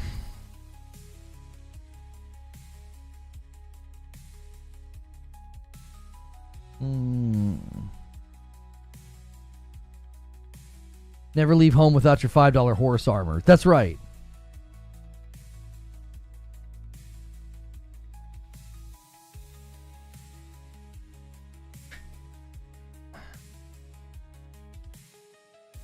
My question again, kiddo? I'll tell you what. This is what we're gonna do with you. Hey, let's just give you a whole day. You know? Let's just give you a whole day, Turk. You want to come in and make the conversation about that and then speak condescendingly to another person? Just take the day off. I don't even know if you can talk in my YouTube channel. There's probably a reason for that. What's good, more bacon? Mashup, I'm dying for a phone with the marathon trailer. If you guys didn't catch it, the Friday night stream with Madam, we debuted some more songs that my kiddos wrote. So that's another great reason to tune in for those Friday night streams. What's good, Demins? Looking forward to the Division 2 stream on Wednesday. They're doing a Division 2 stream on Wednesday? What are they doing? Are they announcing like new content or something? Sony PlayStation should have them on to work on the shooter IP like SOCOM. Here's something that I never want to see Sony do, okay? And you don't want this either, right? Happy Easter, best wishes. Thank you, Flash Gordon. Oh, a new expansion for Division? Okay. You don't want Sony to do this, okay? And listen carefully. The last thing you want Sony doing is going to a studio and saying, we want you to make this. That is not what you want them to do. You don't want mandates going out, okay? A lot of people keep forgetting that there aren't mandates at these companies like that. There's been a lot of misinformation about like the live service thing, that like, oh, there was a live service mandate and they made these studios build live service games. That is not true. It's basically a matter of public record, as well as my source. I've got sources, at Sony, and I'm like, how did this happen? And essentially the way that it happens is they say, we've allocated this much money in the budget for live service games. You want your game funded? Pitch us a live service game. And so companies put together pitches, dev studios put together what they think they could build, and then they try to get the funding. That's not a mandate. It's not like they walk in the room and they're like, hey, we want you to stop working on that, and we want you to make a live service game. They know that doesn't work. They're historically very hands-off. Thank you for the 100 bits, RP Gaming. Sony is historically very hands-off. Now, maybe they're a little bit too hands-off because we've seen things happen like what we saw happen, with Concord. They let Concord sort of exist in this vacuum of like, then not a lot of people got to see it, and then it came out and it was terrible. Good afternoon, Lono. I'm subbed on both now. Yo, if you guys are double dipping on Twitch and YouTube with support, I can't tell you how much that means. Thank you for doing that. So, if Oblivion Remake is on PS5, I'll probably get it. I believe it will be. It's a budget push, exactly. So the reason I say that is you don't want Sony to walk in the room and be like, hey, Bungie, we want you to make SOCOM. I don't want anybody making SOCOM unless that studio wants to make SOCOM. The mandate was more around the lines of, we want live service games. Does anybody have any ideas? That's exactly right. You don't want mandated work on these types of projects. You want to say, okay, who do we think could make a good SOCOM? And then maybe you go ask that studio, hey, is this something that you guys would like to do? Is this something you guys feel that you could do? 21 months from Edward Hulse. Can't wait for Claire Obscure Expedition 33 on Thursday. Never been into turn-based games. This one looks special. Also, Oblivion Remaster revealed tomorrow. Thanks for renewing your member. Thank you so much. We haven't hit the oops. We have not hit the first 25 of the week yet on YouTube. I haven't had to gift any members. A bit of a slower start on YouTube. That's okay. Sometimes we catch up midweek. Marathon looks like they took the old Titan map from D2, made Blueberries PvP, and yep, it's worth 40. I don't know if it's that simple. It would be like EA forcing BioWare to make all of their games in Frostbite 2. Well, looking back, though, they didn't make them build, if you're referring to Anthem, they didn't make them build Anthem in Frostbite. There was financial incentive to use it, and so that team chose to do that, and they did not have to. They're heavily incentivized to do it, but they're not forced to. Alejandro with a $5 super chat. Hey, Lono, hope you're doing well. What are your thoughts on the Oblivion announcement? Either a remake or remaster? The leaks pointed to a remaster, which to me was disappointing. I was hoping for a remake. When a game is that old, remastering it doesn't do much for me. It doesn't. Detective Seeds got banned from leaks and rumors. Why did he get banned from leaks and rumors? Did they indicate a reason? They dropped the ball with Anthem. What should impress you about Anthem is they had to create all those flying systems and combat systems almost entirely from scratch. It looks like a remake from the leaked images. It's not really a remaster if they're revamping combat and everything. That's what I'm saying. Why call it? I don't know. We'll have to wait and see. Let's let them. At this point, I'm just going to let Bethesda do the talking tomorrow. Like, tell me what you did. Give me a reason to play. If I'm not a long-standing fan, am I going to feel like I'm playing an old game that's been prettied up? It looks like a remake, and they're calling it a remaster. I'm just not sure how it's a remaster. Chat is all of a sudden buzzing. Holy crap. And 5 gifted members over here on YouTube. There we go. Little bit of a bump there. We got both sides with a goal. Both sides of the goal. One's a weekly goal. One's the next milestone goal on Twitch. Thanks, everybody, for making this possible. Your direct support is how I do this full time. With most people that do this full time need that support base, and that is quite literally how we do this. The bugs in Oblivion are so good and hilarious. If you get rid of them, you get rid of the charm. Yeah, but non-fans of the game aren't going to see it that way, Nathan. No one's booting up an Oblivion remaster in 2025 and is like, yeah, aren't these bugs charming? They're gonna be like, what the frick is this? Like, if you've got that nostalgia, you've got that the love, the pre-existing condition of love and affection for the game. If I don't have that, I'm not gonna think that your bugs are charming. Detective Seas was banned for leaking information. The leaks have said that the combat has been made more. Did anybody indicate why he got banned? Everyone knows Bethesda games come with bugs. Do you guys think people are more tolerant of bugs in a Bethesda game or less tolerant? Just take a stab at a guess on that one. Do you think in 2025... you think people are more tolerant or less tolerant? More. No, not a shot. People are not more tolerant to bugs. Look at the Starfield reception for all you need to know that if your game feels old and rough around the edges, the community's going to be like, man, frick your game. Frick your game, bro. Eugene says, I don't tolerate them anymore. They're not charming. It's not 2005. That's what I'm saying. There are too many games in the market to be like, aren't the bugs charming? No, they're not charming. I've got a backlog of perfectly optimized games I can play right now. I'm not pissing my time away on your game's bugs. I'm not. I got better things to do with my time than eat around the fat of your slop. I'll go play something else. There's too many games, bro. We are swimming in games. Every other week a new game is coming out. Why would I play your game because the bugs are charming? They're not charming. They're annoying. They're not charming anymore.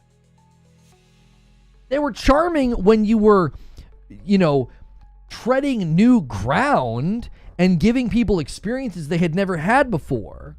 Well, but our game is really big and there's object permanence. No one gives a frick about that anymore. That's just such an expectation now. It's like, well, yeah, of course the game is going to be big and have object permanence. Cyberpunk had bugs, still does. Do we need to talk about how long it took for Cyberpunk to have a better standing in the public and a better view from the public? Do we need to talk about how, like, Jedi Survivor was received with its bugs on PC? Like, I don't think people are tolerant to bugs these days. They're like, wow, you know, it's just a little rough around the edges. No, people are annoyed at this point. All new big games have bugs. You're not saying anything, though. You're not saying anything. That's a nothing statement. Yes, all new games have bugs. Sometimes, like, you know, an NPC will get stuck in a wall or something.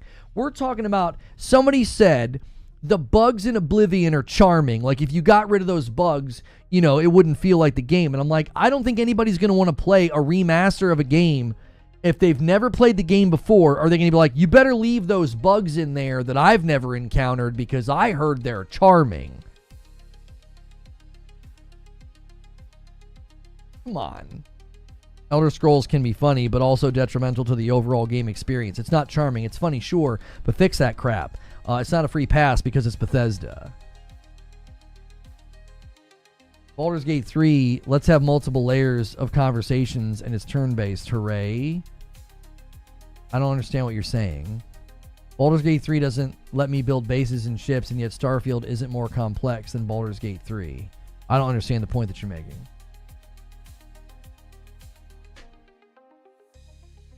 Kaiser Evan Soze, all big games are big, all small games are small. Eugene says, this is the same company that felt ladders being climbable in Starfield was something to be proud about. Stop giving them a pass. There's a difference between getting 1 or 2 bugs during an entire playthrough or dealing with bugs every 5 minutes like Starfield when I played at launch. I don't. And then Dylan gifts a member over here on YouTube. Thank you so much, and gets us to 18. I have not had to gift any members yet on YouTube. You guys were still running the 5 every 25. We're running a single gifted every 5 super chats. So thank you for that. If you guys are watching on Twitch, make sure and hit the follower button, the heart button. That's how you can talk in chat. And then if you don't like seeing ads on Twitch, you won't see them if you subscribe to the Twitch channel. You can use your Prime, or you can just pay for it, and then you'll never see an ad over here on my channel. E2 has bugs every single episode. The last episode had Grandmaster weapons being handed out that didn't even have graphic icons. Good to see you back on the platform. Thank you so much, Choo-Charoo. Thank you guys so much for the strong welcome back on Twitch, man. I appreciate it. I really, really do. Holding the view count we've been holding over here once the shenanigans stopped, like, I am very pleased with the turnout. It's far more than I expected.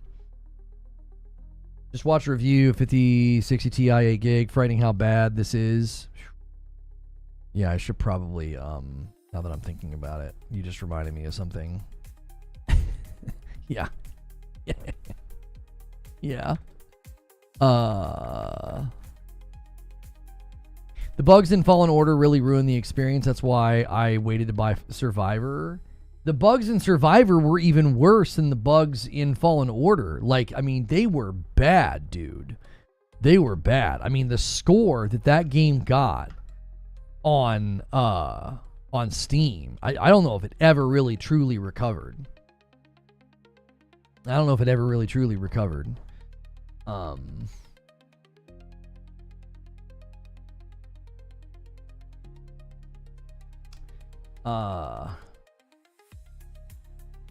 Okay. That's why I waited, because they're both great games. I mean, excuse me.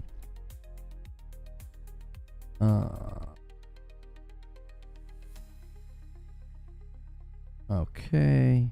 Give me 2 seconds. I wonder if Oblivion Remaster will make Elder Scrolls 6 look bad in comparison. I think there's an interesting thing going on right now with all of that, because we haven't seen it yet, but I've got my own theory. That you come out with an Oblivion that looks really, really visually impressive, and you know, you start making people think like, oh gosh, like that's what Elder Scrolls could look like. You're going to put some serious pressure on the team working on Elder Scrolls 6, you're gonna put some serious pressure there to ditch that creation engine. I don't know. I've always found it interesting that the creation engine is so hailed as being like flexible and awesome and great.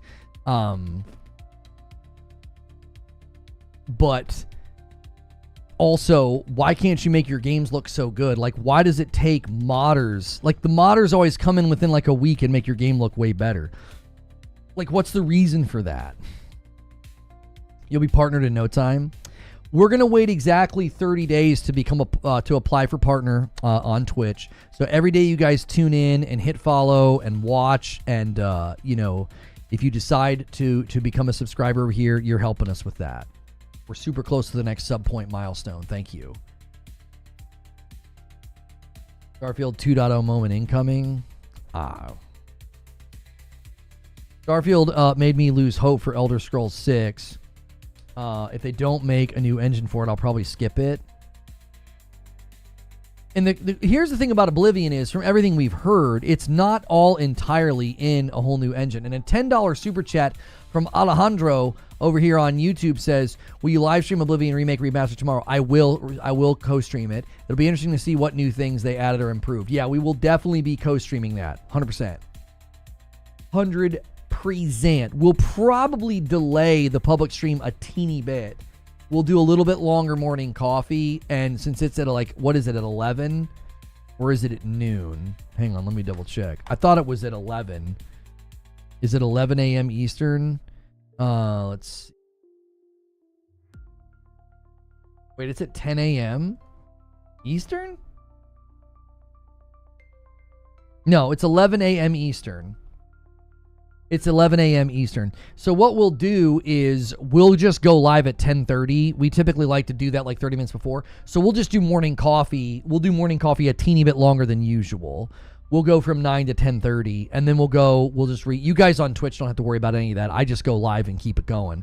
Once I'm a partner on Twitch, you'll have to be a sub to see everything. That will be a change we will be making. I have not expressed any interest in getting into Marathon early. I'm not interested in the game from a player perspective. So I haven't even tried to get in. So Bethesda needs to upgrade their engine. They probably are a little bit stuck between a rock and a hard place. I mean, you've got years and years and years of institutional knowledge and experience within Creation Engine. You have a culture that kind of surrounds your game with the Creation Engine. And then beyond that, you've got like switching engines would mean every single part of your studio would likely need to be trained and well versed in whatever engine you decide to switch to. And then you've got to hope that whatever engine you decide to switch to can do all the things that you want to do all the things that you've grown accustomed to doing.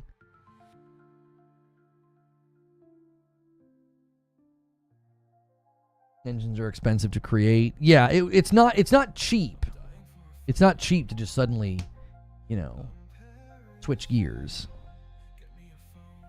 like that. I mean, company-wide, suddenly being like, yeah, we're switching engines. Like, I think they're stuck between a rock and a hard place. It's like, if they keep using Creation Engine, their games are going to continue to come out and feel very dated. Like, I want you to imagine Starfield launching in like 2028 or 2029, when we're on the cusp of like new hardware, new consoles. I want you to imagine playing Starfield in the state that it launched. Like, imagine, like, what would you think? What would you think? Thank you so much, Super Googly, for another super chat. Making it rain confetto over here on YouTube. Lords of the Fallen 2.0 is out now. It allows co-op. Highly recommended to all Souls fans, especially those that are high-end PCs or PS5 Pros. Yeah, we covered that last week. I included that in the show open and told people about it. And now I owe you guys a member. Let me just do it over here. The first gifted member for me of the week. Thank you, boys, so much over here on YouTube for showing that support. Day in, day out. with the super chats, with the gifted subs, with the renews, with the gifted members. Says it would just take the time on the visuals. The modders wouldn't have this conversation right now. Even if they made Starfield look prettier, I just don't know. I just don't know. Yeah, they didn't add co-op. They added shared co-op progression or something like that, right? To where you no longer have to be the host or whatever.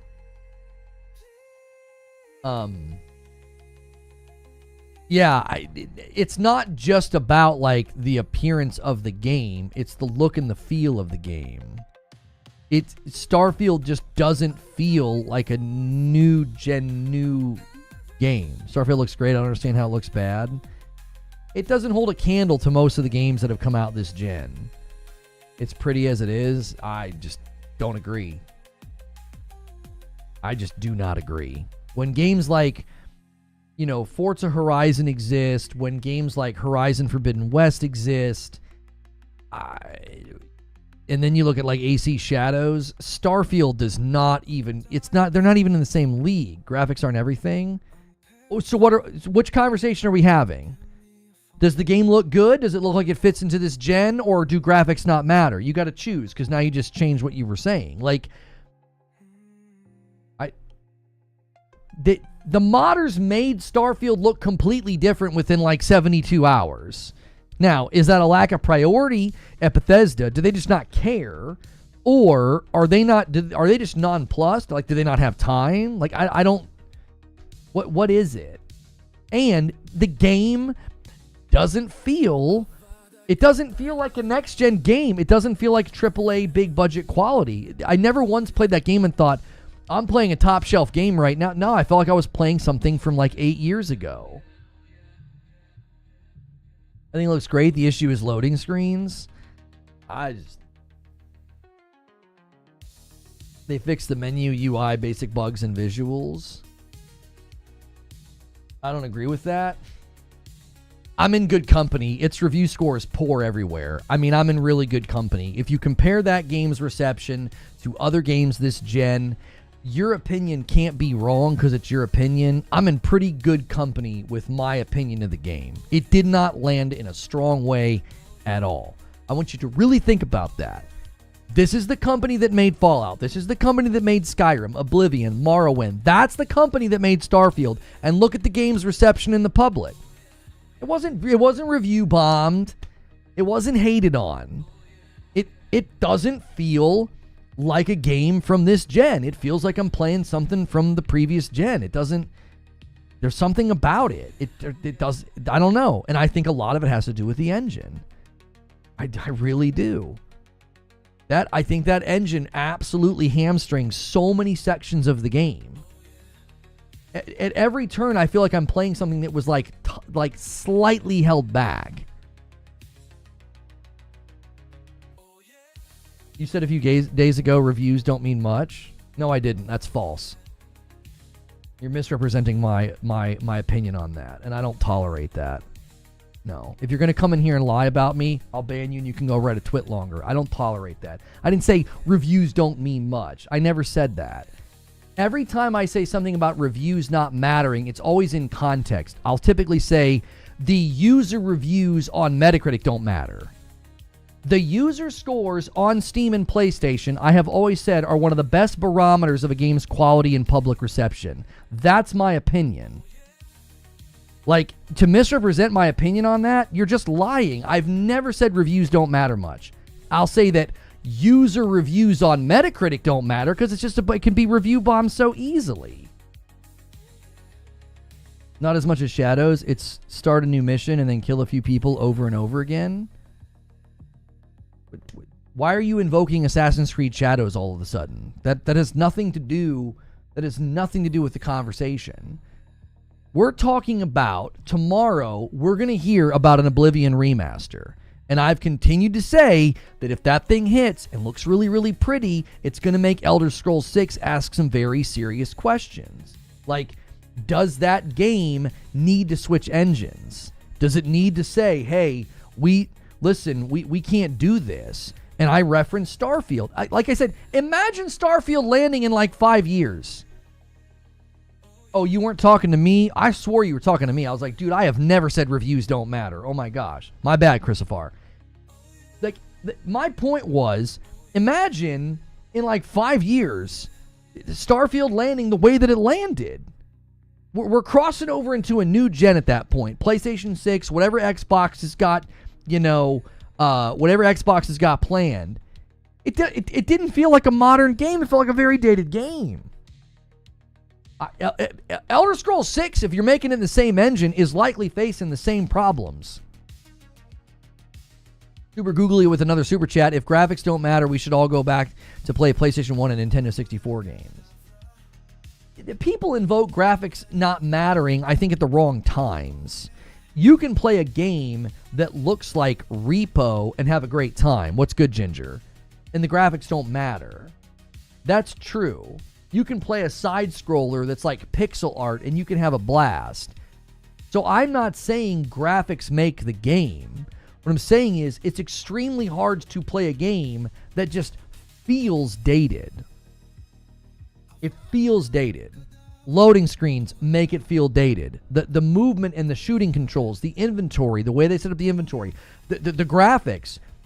Every square inch of that game felt like something I was playing from 7 or 8 years ago. I'm like, I don't think there's anything here that has really elevated this genre or this franchise. And I don't think it's because like they're bad at making games. I think the engine is just, I really do. I think that engine's got to go. Starfield shooting controls are definitely not dated. It felt like a better shooter than Fallout 4. That's not high praise in my book. That's not high praise. When I can play a game like, what was that demo I played recently, and then they delayed their game because there were some performance issues with like screen tearing and stuff. What was that game? Shoot. Oh, I just played it. Delta or something? Forget what it was called. I have played plenty of shooters that feel great. Plenty. And Starfield felt better than Fallout 4. Metal Eden, thank you. I can play a game like Metal Eden from a small team, and the shooting feels great. And then I played Starfield, and I'm like, well, it felt better than Fallout 4. Let's just call a spade a spade. Starfield was a disappointment. The only way you see people typically give lots of praise to Starfield is within the confines of Bethesda's titles. Well, the shooting felt better than Fallout 4. Oh, okay. The shipbuilding was a great evolution of the base building in Fallout 4. Okay. Like, let's compare it to other shooters. Let's compare it to other open world games. Let's compare it to other space exploration games. And when you start to do that, I feel like it falls apart. Yeah, No Man's Sky combat is not that much better either. Never played the Fallout series, so I found I enjoyed Starfield quite a bit. The thing that always gets lost in the discussion about Starfield is I don't have a single ounce of concern with whether or not you liked it. I don't care about that. You liking Starfield doesn't matter. The fact is, it landed terribly with the community. It did not land strong. That game should have landed much stronger than it did. These are the facts. You can't be the studio behind Fallout, Morrowind, Oblivion, and Skyrim and have your game launch like that. And everybody just wants to shrug and be like, well, I had a good time. You can't have a studio that size and a budget that size and have games landing like that. Especially, and this is something that Xbox has got to consider, they're entering into an era of publishing. They need Elder Scrolls 6 to land strong and sell well. You're not just throwing something on Game Pass anymore. This is why I've always said Starfield needs a 2.0 moment.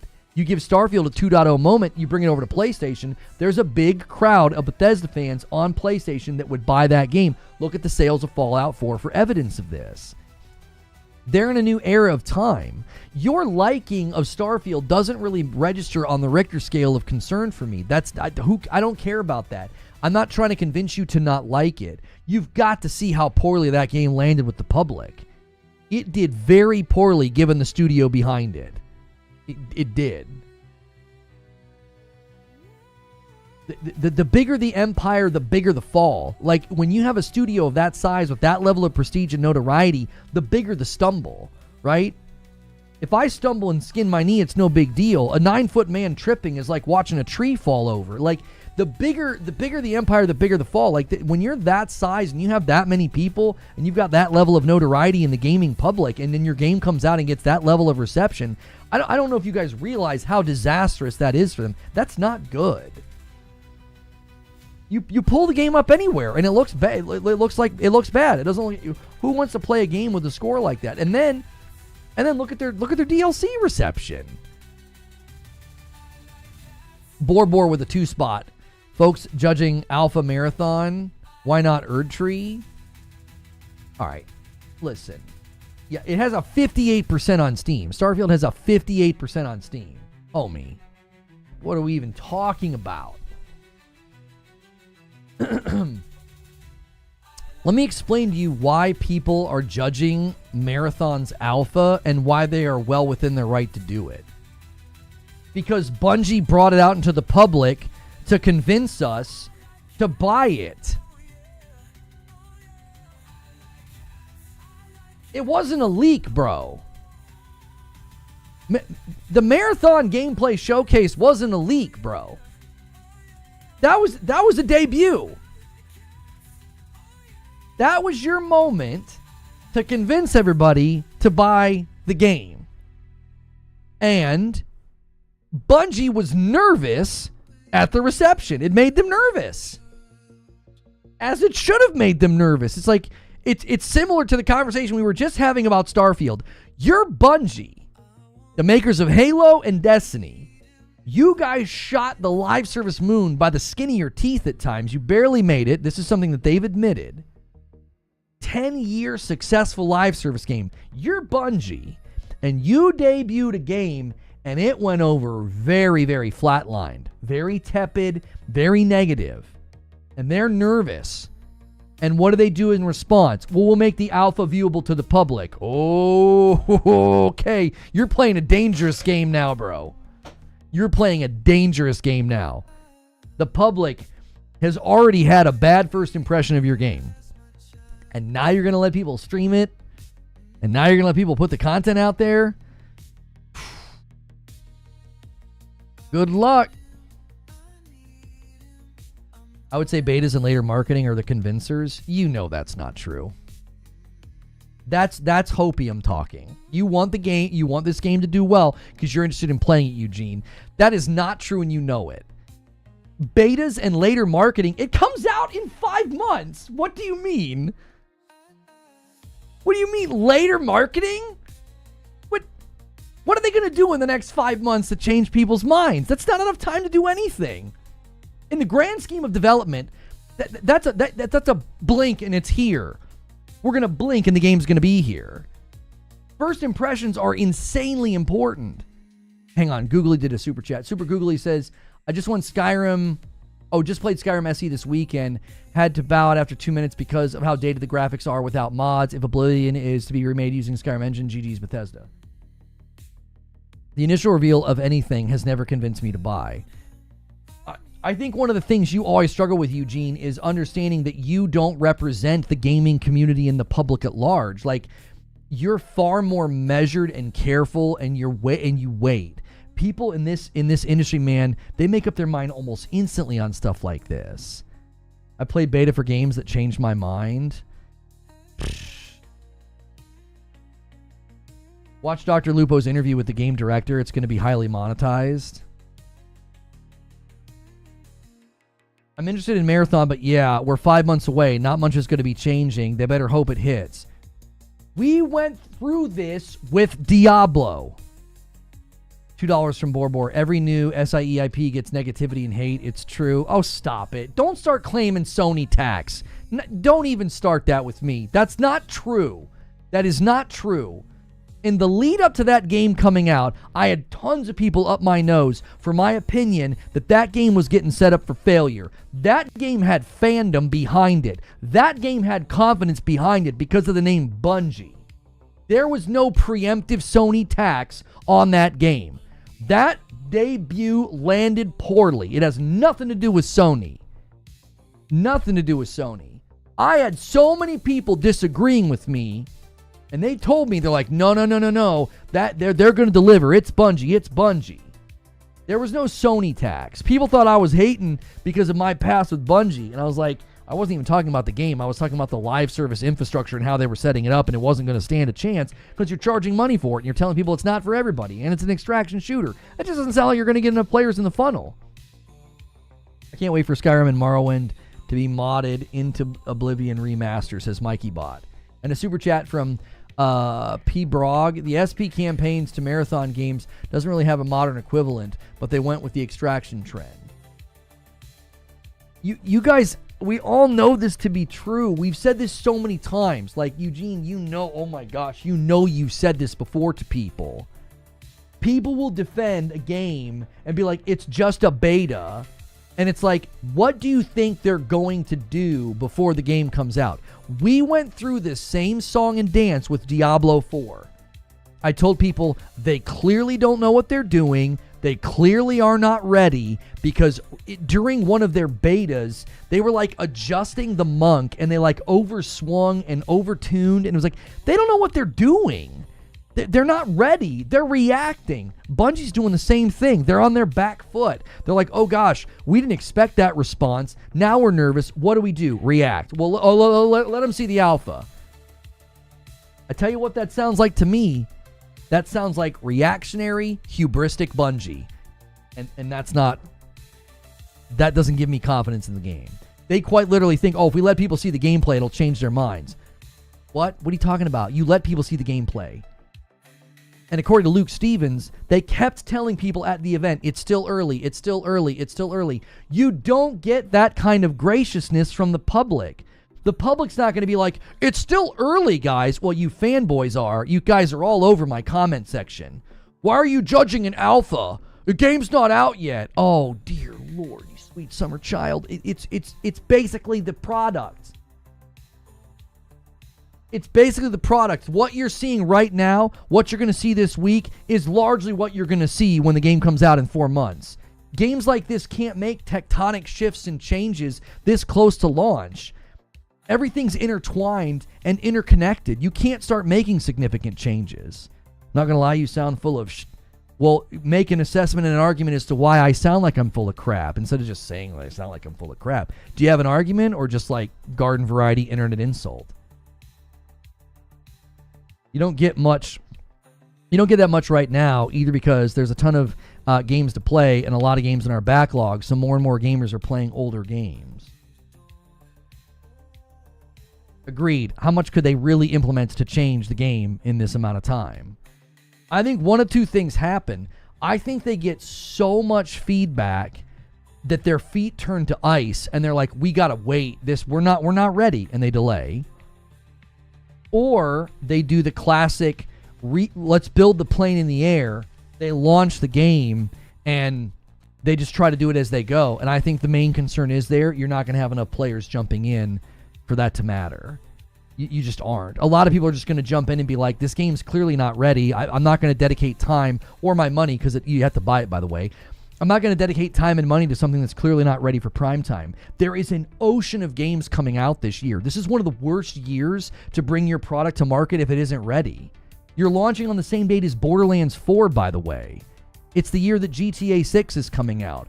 It's the year that Death Stranding 2 and Mafia the Old Country and Ghost of Yotei are coming out. There's a sea of free live service games available to play.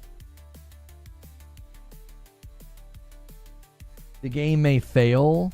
Marathon, Rom Bungie. I'm not sure what you're trying to say. Niche PvP genre when your primary fan base plays PvE. 90's not too bad. Is that a 98? Season 2, 98%. As a dev, there isn't enough time to take the feedback and truly implement it, says Ginger. Some things for sure can be changed, but if they need to do a big lift, you're looking at 18 months minimum. Right. There's a whole element to that as well, Ginger. Like, are they even going to be able to sift through the player feedback in enough time to come to a definitive conclusion about what the action items are. You see, like, you're going to go through the alpha, you're going to go through public reception, and you're hoping you have clear, bright lines of action items. Like, this is what we need to do, and this is how we need to do it. And there's not even going to be enough time to do that. And then once you determine what the action items are, as Ginger's saying, those action items aren't going to be able to just be like a push of a button. You won't even see evidence. Write it down.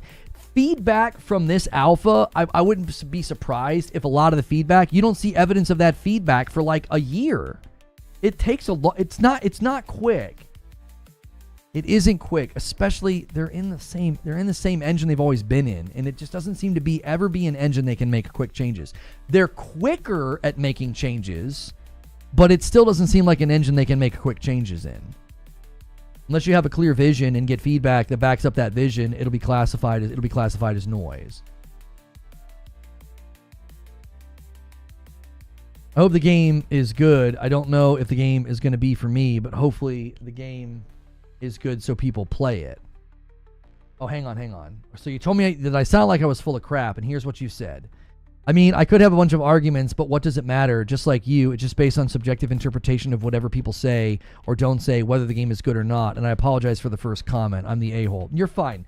Listen, people get brash in these spaces, and that just, just as long as you don't insult me, you can be a little brash. This was supposed to be the thing that convinced you to jump in, right? You came on too strong. You're fine. This was supposed to be the thing to convince you. You've been following me since 2017, by the way, Color Doodle. So, appreciate you coming back around and watching. This is it. This is supposed to be your best foot forward. I have these conversations with gamers all the time, and the thing that I always am sort of mystified by is it's like, you understand that this was what they thought was their best foot forward. They thought this was a home run. I want you to really just take a second and just take a breath and stop thinking about arguing with me and really analyze that in your mind. Internally, when they put this together and they were getting ready, they thought, this is our best batter. Put this thing out and this is our home run hitter. Oh, okay. Nope. Barely got a man on base, and it made him nervous. And it should have made him nervous. You've been working on this for somewhere between 4 and 6 years. We don't know the exact timeline. You better be nervous. They're nervous because they know how important this was. Listen, here's how you know that some of you guys are wrong about this. I'm going to prove it to you. Bungie's own behavior proves me right. They were nervous at the response, and they're opening up the alpha to the public. Why? Because they didn't get the response that they know is necessary from an event like this. That proves me right. That 100% proves me right. Their own behavior proves that my assessment is the correct assessment. That they needed that event to go better. They know the importance of that event, and it didn't go well, and they're like, we got to make an adjustment here because we got to win back some goodwill and some trust from the public. We don't have it right now. Why wouldn't you open the alpha to the public, though? Because the public is unforgiving. The public is unrelenting. The public will make up its mind on your game very quickly. They will. All you need is a handful of content creators with big pull, playing it, shrugging, and saying, nah, it's just not fun. And then you've lost a lot of consumers automatically. Are you saying Marathon will have a rough launch, or that Marathon will fail? Because I think if they implemented the build the plane in the air method you mentioned, Marathon could survive. I don't think you can build a game like this in the air, because I think you need an immediate and healthy player funnel, or your game goes nowhere. I don't think you can build a game like this in the air. I don't think it's possible. I think their method will bite them on this one. I do. It worked in Destiny. I don't think it works for this game. It's too niche. They've lost a lot of consumer trust. I think they have a lot working against them to build this plane in the air. I'm going to scroll back a little bit on Twitch. I want to read some things. Eugene says, I'm not expecting the alpha or betas to result in day one changes. I don't think they need them based on from what I've seen. Maybe some balancing, but the progression, loot, questing, etc. that I've seen is exactly what I wanted and expected from a Bungie extraction. And I'm going to continue to say, Eugene, that you saying that should frighten you, because you know deep down there's not a lot of you in the industry. There's not a lot of you in the consumer base. There's not enough of you to get a game like this off the ground. You know deep down that you're a very small portion of the player pool publicly and globally, and that should scare you. If it appeals to you and a lot of other people are kind of shrugging at it, it's like,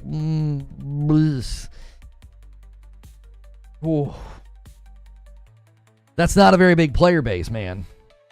And then you add in the $40 price point. That's the genre. You guys keep saying that. And here's the thing about Tarkov.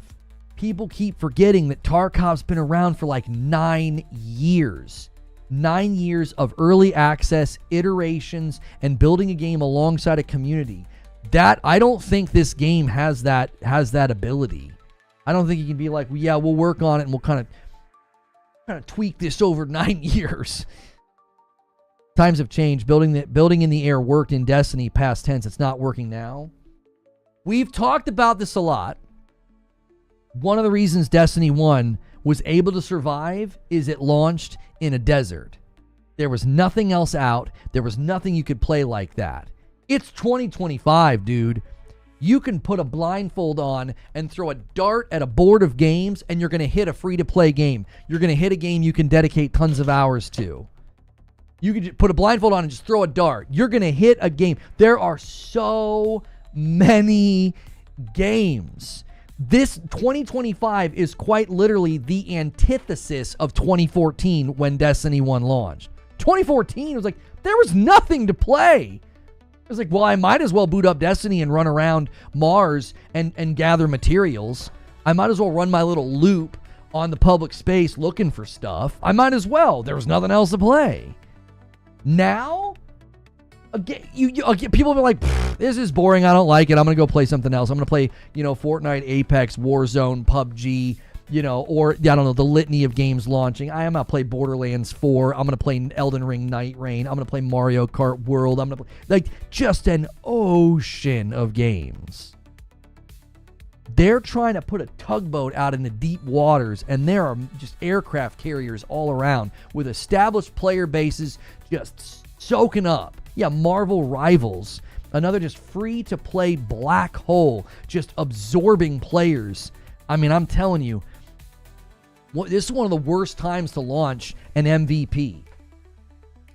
A minimum viable product. Oh, we'll launch a minimum viable product and we'll fix it along the way. This is one of the worst years to try to do that. I'm here to tell you. You're going to get humbled real quick because people are going to be like, I don't know, why am I going to pay $40 for that? Think about the public right now watching this alpha play out and being like, it's clearly not ready. It's clearly in a rough state. They're receiving feedback. Well, why am I going to give you $40 then? When did Arc Raiders go free to play? I think Arc Raiders has always been free to play. I'm worried how they will bring the players from D2 PvP to Marathon. Aaron says there's no chance to fix it in post anymore. Thanks so much for the good like count today on YouTube. Could we get to 300 likes? And thanks so much over here on Twitch for solid viewership once again. Make sure and hit that heart button to follow the Twitch account. If you subscribe to my Twitch, you'll never see ads while you're here. I run ads so there's no pre-roll. That way you get right into the stream. So I do that for the viewers, but we have to run ads in order to do that. But you can get past all of those ads by subscribing. So if you got a Twitch Prime or you want to support me directly, that's how I do this. You guys over here on YouTube, you can support by gifting members, but you can sign up for your own membership on YouTube. Just make sure you pick Member Plus. You get into all of the content. Twitch, eventually you're going to need to be subscribed to see all the content. Right now you get a lot of the extra shows for free because I'm not a partner yet. Appreciate all the different ways that you guys support what we do here. To be honest, $40 is that sweet spot where most gamers don't care because AAA new titles are $60, $40. Well, hang on. I agree with you 2 years ago, Rogue. I'd probably agree with you. And a 10 bomb on YouTube from Behemoth. And he makes me pay the first amount of members for the week. And he gets us to 28. This guy's gifted on both platforms. He's batting the ball back and forth. Thank you so much for doing that, Behemoth. And if you guys get a gifted membership on YouTube, be sure to thank Behemoth and then consider upgrading to Member Plus for $1. You'll get into more content if you like that extra content that you get access to. So Behemoth says, "Come on, chat, we need fire." Behemoth's calling on chat to help out. No, Rogue Status, I want to go back to what you said. I would have agreed with you, and he does it on both platforms. This absolute maniac, Behemoth gifts 10 on Twitch as well. 10 subscribers. He's just taking over both chats all by himself. He's like, I'll do it myself then. Thank you so much. Okay, give this man a tag team partner. MASH is still out of town, I think, man. Behemoth needs somebody to jump in the ring with him and start hitting off some of those members. So, Rogue, I would have agreed with you a couple of weeks. No, not a couple of weeks ago, like a couple of years ago. And Cobra Kai with the super chat says, maybe Bungie wants to keep adding and improving things, but given all the time and development costs, Sony might want it out now. That way Bungie can focus on their next big game. I don't think that's coming from Sony. I think, yeah. Hang on. Let me edit the Twitch command. I think sometimes people aren't seeing that because it doesn't say anything. Lono's Twitch channel. There we go. Update that so it actually says what it is. Okay. I keep trying to go back and talk to Rogue Status. Okay. I would have agreed with you a couple of years ago, but there's been a pretty significant conversation brewing around Mario Kart at $80. And then there's the worry that GTA 6 will be $80. So that could go one of two ways, okay? What could happen because of that is you could see large portions of the gaming user base say, I've got to be really choosy with my spending now. I really want to play GTA 6. I really want to get a Switch 2. I really want to get Mario Kart. Just pick one of the games that are going to be anywhere from 70 to 80. And gamers are going to be a little more choosy with their spending. And therefore, they might look at a Concord and say, yeah, right. That $40, that's half of what I need to buy Mario Kart. That's half of what I need to buy GTA 6. And they might say, I'm going to pass. On the other side of this coin, though, these high-priced games could drive significant portions of the gaming user base into the arms of games like Expedition 33 at 50, or in this case, Marathon at 40. I think the dilemma is, I don't think Marathon has the pull with the general public like a GTA 6 or like a Mario Kart. Do you see? That, I think, is going to actually work against it. I think GTA 6 price point likely being higher than 70, Mario Kart being higher than 70, I think is going to hurt a game like Concord, where the expectation is, why isn't this free to play? I'm not saying whether that expectation is right or wrong. That's just one that's in the market. And Wilbur with the 10 bomb on YouTube gets us to 38 to start the week strong. We need about 100 a day on YouTube to maintain that weekly goal and to do those Friday night streams. And we're still trying to get 700 of you at Member Plus and above. A little 10 gifted train on YouTube. Absolutely, those player bases are baked in. The sales are guaranteed. That's such a well-stated way of putting it, Rogue. If those player bases are baked in and those sales are guaranteed, Mario Kart and GTA 6, those are Leviathans. That's an awful lot of people that are going to be like, I'm not going to spare $40 on a live service game. I disagree with Lono. I do think Sony knows it still won't be a big hit and just wants to rip the Band-Aid off. No, here's why I don't think you're right, Cobra. There was an IGN article that came out that indicated there was an internal fear at Bungie that the higher-ups at Bungie just wanted to get Marathon out the door before they got the final amortized payment from PlayStation. If there's a push to get Marathon out the door faster than is necessary or faster than it's ready, I don't think that push is coming from Sony. I think that push is coming from Bungie. And if there's one thing I know about Sony, after what happened with Concord, the last dadgum thing they want to do is push out a live service game that isn't ready. You see what I'm saying? Like, I don't think so. PlayStation very clearly pumped the brakes internally. They canceled the God of War live service game. They canceled whatever Bend was working on. Concord made them pump the brakes. So it stands to reason that'd be very uncharacteristic of them to be like, well, we really got burned by Concord. Let's cancel some of these games. Let's pump the brakes on some of these live service games. But you better get Marathon out on time. I don't think so. I keep pulling up on these armrests. I need to stop grabbing down there and making all this unnecessary noise. I don't think that's characteristic of PlayStation right now. To like go to Bungie and be like, you better get Marathon out on time. Let's say Bungie spent another year adding 4 more modes to the game. Do you really think it would sell more copies compared to this version? I'm be honest with you, Cobra. I think they're bringing a square peg to the round hole of the market. I think what they're trying to do is a fool's errand. I do. I think it's a fool's errand. You can't dictate where the market's going. You can only adapt to it. They're bringing a square peg to the round hole of the market. I don't think the market's going to be receptive to a $40 extraction shooter that isn't even ready. It's not ready. It's got so many marks against it.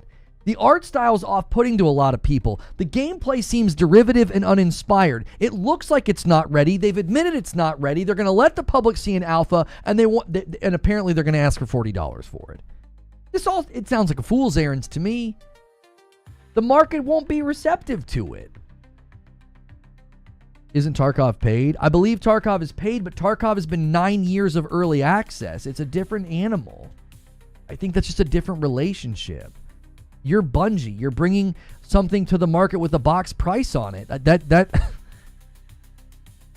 Yeah. I don't know, dude. I think the market's reception to this will be so... We've already seen the tepid... You know what I mean? The tepid nature of the response. Even Bungie didn't expect the response. Listen, the public's response to their showcase has them nervous. That tells you all you need to know. Never understood why you rebranded. I never liked the brand to begin with, and my brand now has more of a psychological and spiritual meaning for me and everything I've been through. So I did it for me. And I've never once, the people that have claimed I did this to hide, I've not shied away from letting people know this channel used to be Say No to Rage. I did a whole video series called the Say No to Rage story, where I looked like this when I made the thumbnails. This face and this new hairstyle was on the thumbnails. Like that's just such a bizarre read on the fact that I decided I wanted a shorter hairstyle and I decided to rebrand. So people can come in and ask me any questions about all that, and I generally give an honest answer. Now, sometimes I might say, yeah, we're not talking about that today. Maybe DM me, but like I have no problem, letting people know like what this channel used to be and what has happened. It's going to be tough for them to compete with the Borderlands release same day. Also, if Titanfall actually releases this year, watch out. The Titanfall stuff seems so non-reliable. Just seems that I'm not putting almost any stock into the Titanfall leaks. All that seems very unreliable. How would your prognosis change if it goes free to play?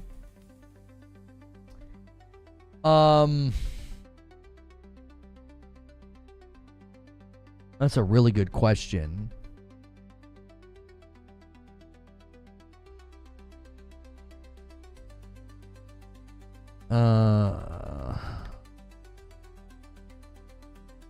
Let's just say that it goes free to play. I'm trying to process this. If it goes free to play, I would think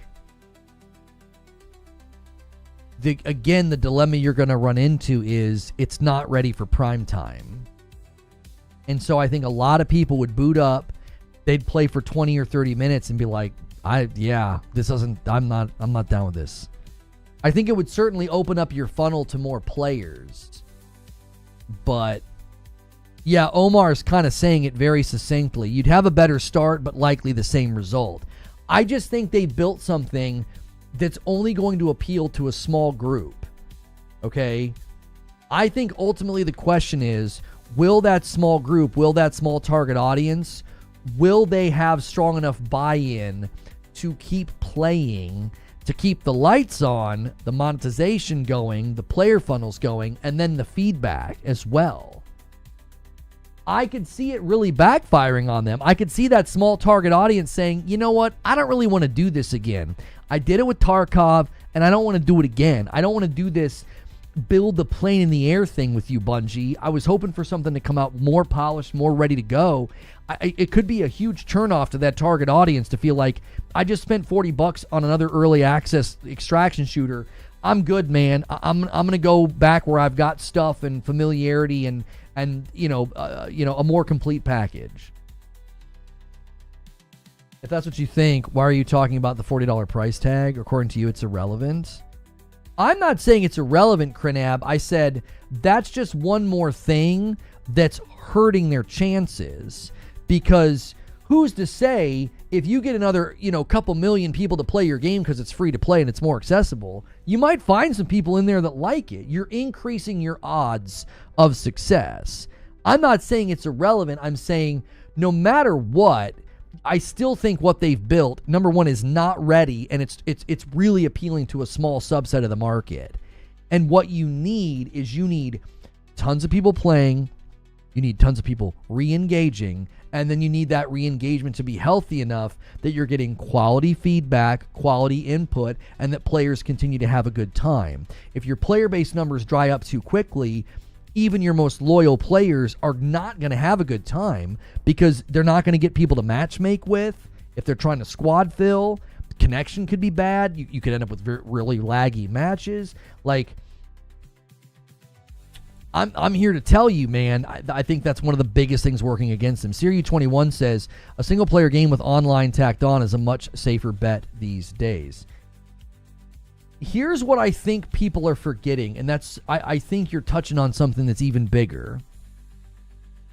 I think people are forgetting that when you kind of have the single-player thing built first, you give people an opportunity to get invested in your world, your systems, your gunplay, right? And then they become a fan. Well, once they become a fan, I think that now you've just got more, there's just more endurance.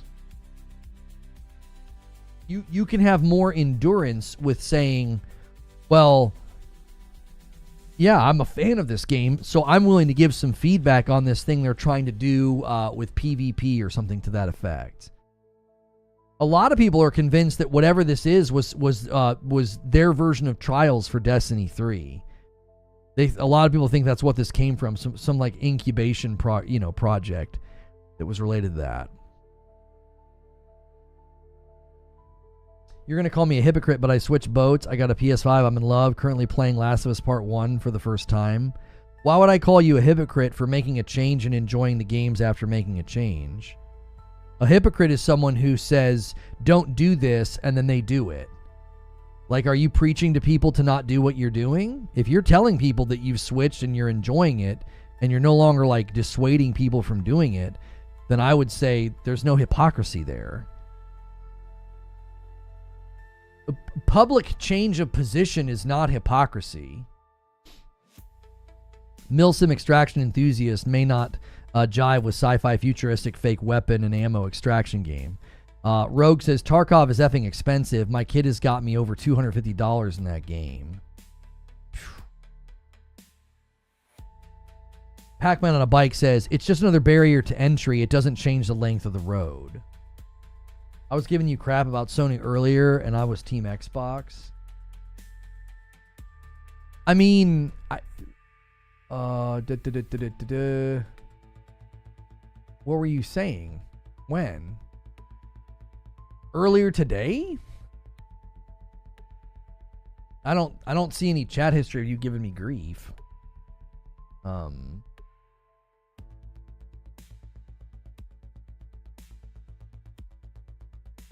What are you talking about? Yeah, I don't see anything. I don't see any chat history of you giving me grief. Twitter told me I'm never allowed to change my opinion on anything, ever.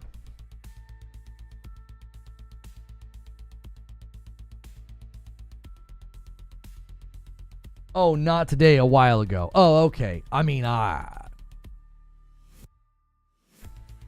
homie, if there's one thing I've learned to do in this industry is not hold grudges. Like, I don't care.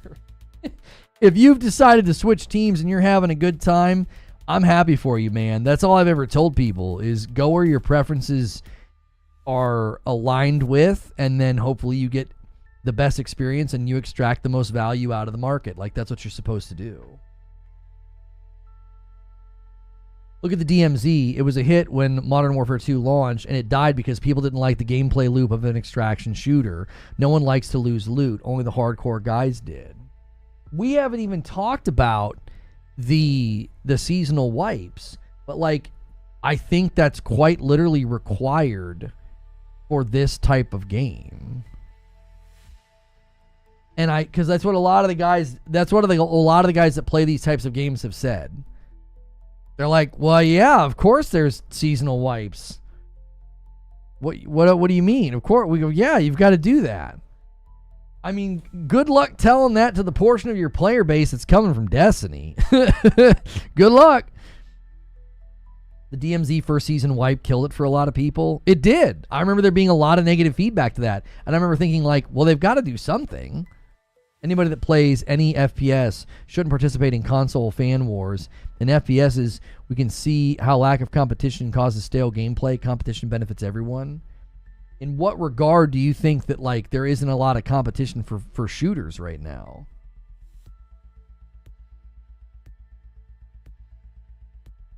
It's the only way to keep it fair. I'm not saying that they shouldn't have the seasonal wipes. I'm not saying that you can't have something like that. I'm simply saying that that's just one more thing that's going to make it a tough pill to swallow for your would-be fans. I tried to tell people that was going to be an issue with the Diablo 4 seasonal format, and everybody told me I was an idiot. They're like, this is just what everybody comes to expect. It's like, no, this is just what people that play these types of games come to expect. Everybody else is going to say, what the heck?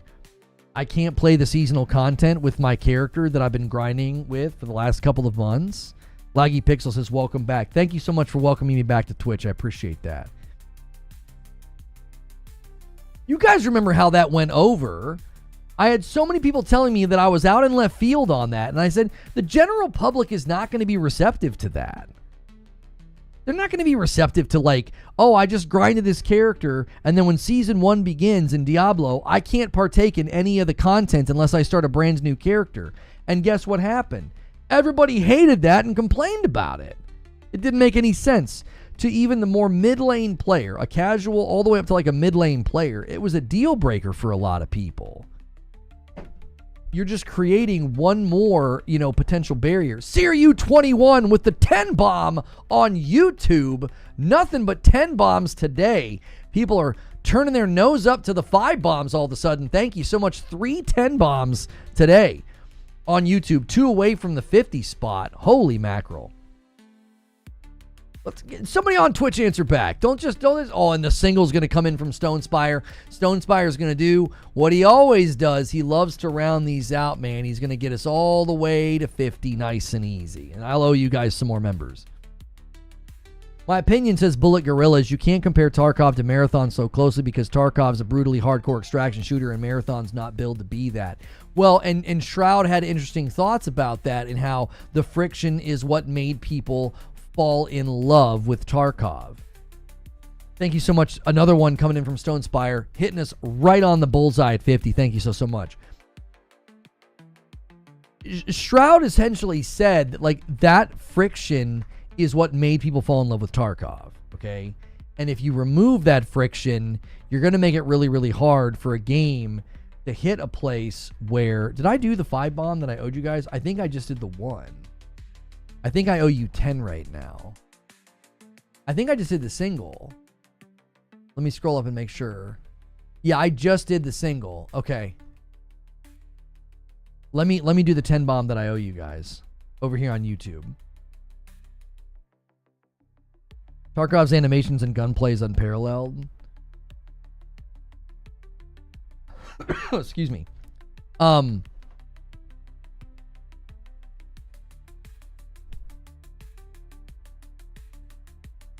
I think some of what Shroud said kind of rings true in my mind, in that if you're going to use this game to appeal to that core group of people that you hope play the game, well, don't you need something in there that's got that hook, that thing, that rough edge, that special element? I mean, maybe they think that fourth map is that.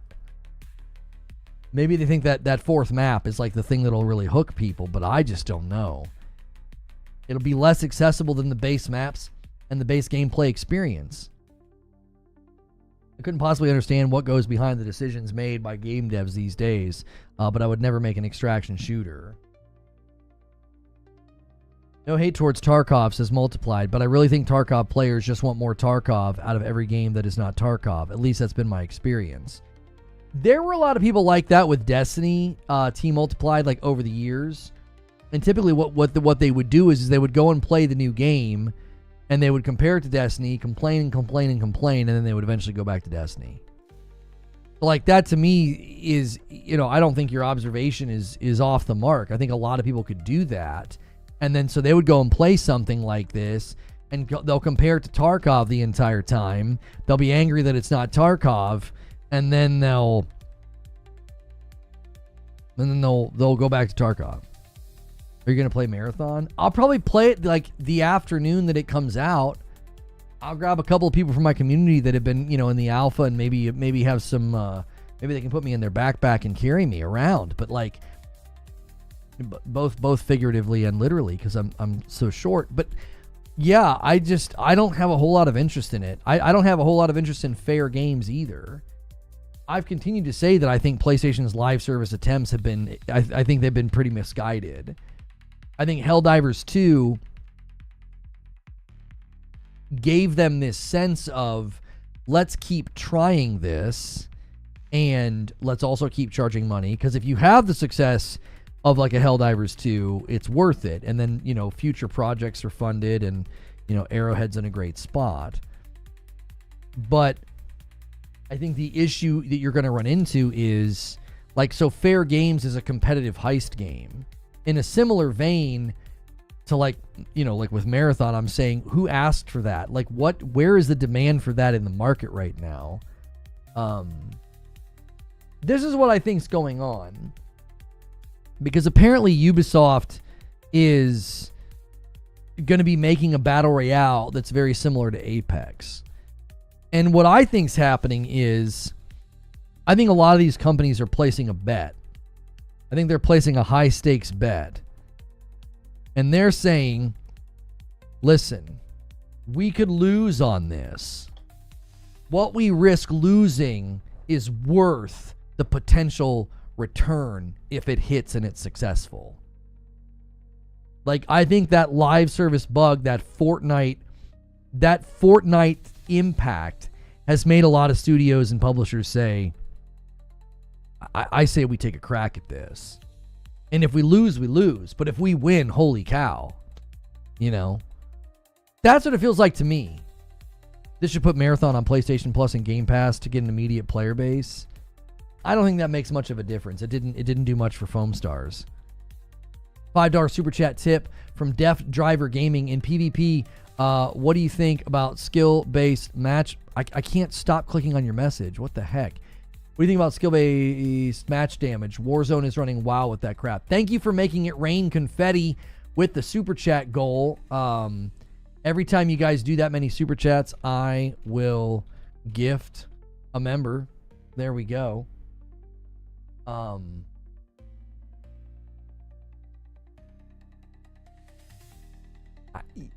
Listen, this is another, this is like layer 7 of the conversation. This is excuse me, this is like layer 7 of the conversation. So when you have like a really, really big game like Fortnite or Warzone or Apex, there is an element of, you have to keep people playing in order, to make the money that you want. Like, the popularity of the game creates this impetus of, well, we want to keep people playing. Well, what's a great way to keep people playing? Well, one of the best ways to keep people playing is don't let better players beat the tar out of them, okay? So what's happened is gaming companies are coming up with creative solutions to achieve that aim.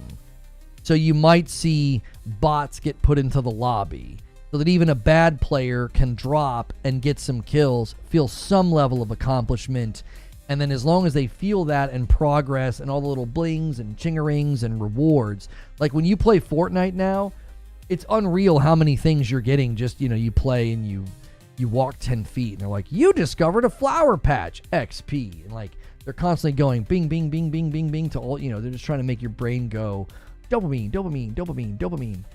Well, that goes down and that gets diminished when you lose, fail, or die. What they're trying to do is they're trying to minimize the severity of how often you lose and how severely you lose. Like if you drop into Fortnite and you make it to the top 10, but every time you make it to the top 10, you get obliterated. I mean, you get killed so fast, you don't even know what happened. Well, that would mean that the severity of the loss is high. It's not that like, but you made it to top 10. It doesn't matter.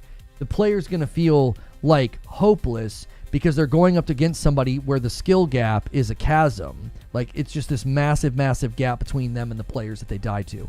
So these companies are coming up with like really creative ways to soften those edges of loss, soften those edges of failure.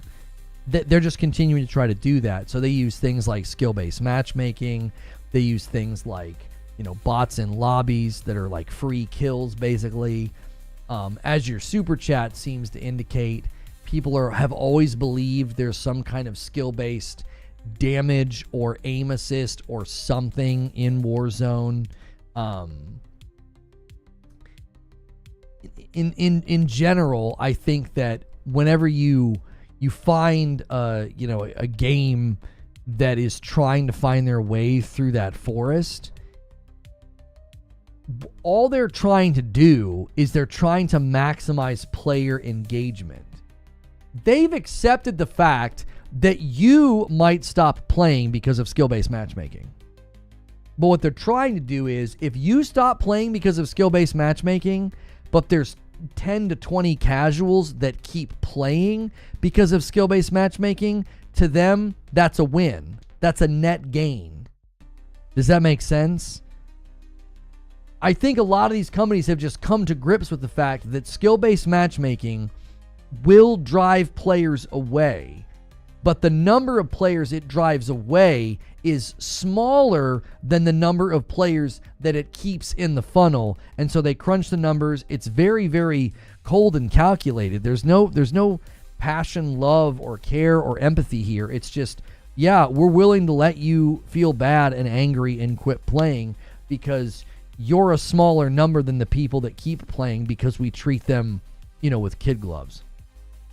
I think the thing that a lot of people don't realize is that in the grand scheme of games like this, there's just an ocean of really bad players, and keeping them happy is important to these companies.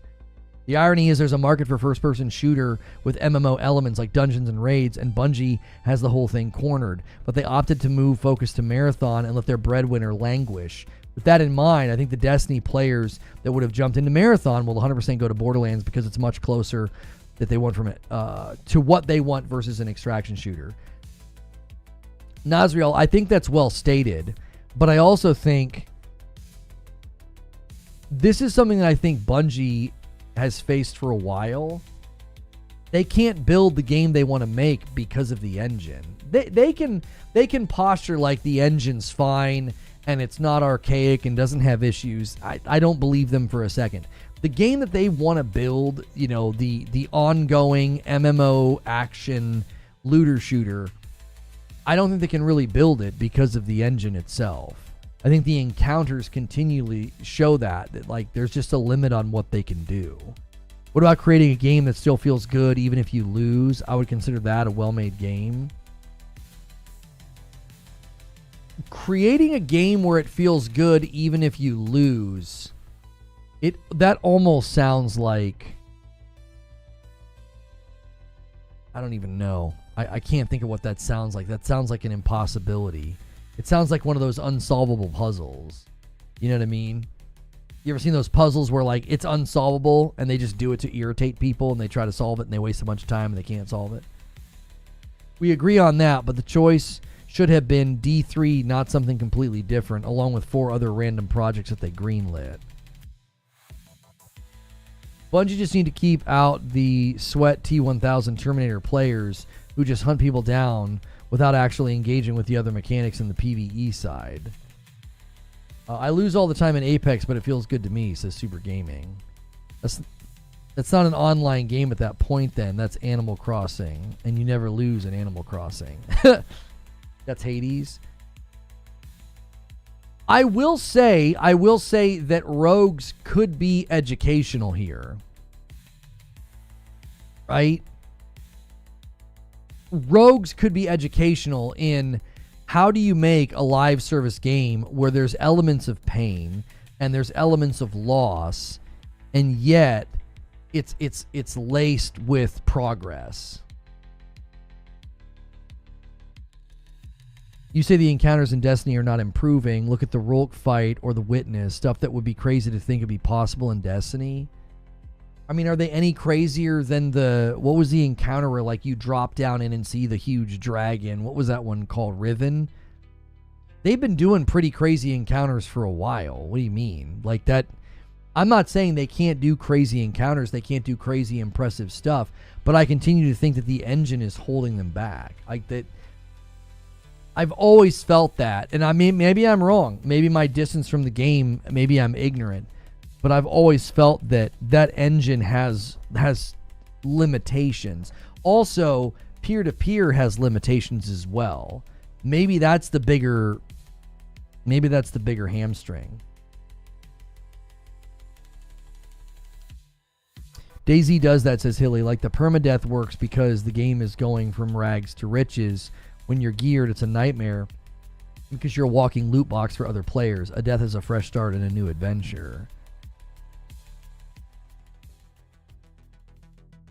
That's not game breaking like everybody wants to believe. It's beautiful though.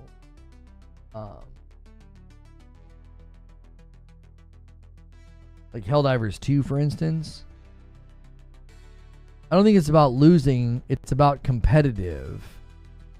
Nobody likes losing to somebody, but losing to yourself is fine. Your own mistakes.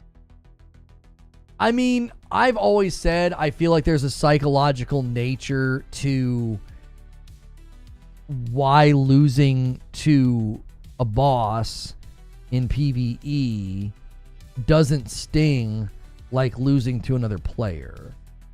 There is a certain psychological element to it. There is a level of irritant that I think you get only from a PvP environment. I think that Marathon will do fine, but mostly because it won't have to compete with more established distraction shooters like Tarkov, Arena Breakout Infinite, which arguably is a Tarkov clone, and Delta Force, which hasn't launched on console yet. It sounds like it's going to have to compete with Arc Raiders, though. Afternoon. Happy belated Monday, everyone. Hope it's going well. What's good, Lancelot? In a rogue, you lose, you say, I messed up or I was unlucky, and when someone batters you, you can only blame them. Yeah, I would say it's a little more sour when you get killed by a person, you know, in general. I think it's a little bit more sour. And it's understandable, right? It's like, you feel like, maybe you feel like they cheated. Maybe you feel like they had a cheesy build, or like all the things that people say, you know. Arc Raiders is not being received well at all. That's not surprising because Arc Raiders, to me, looks generic.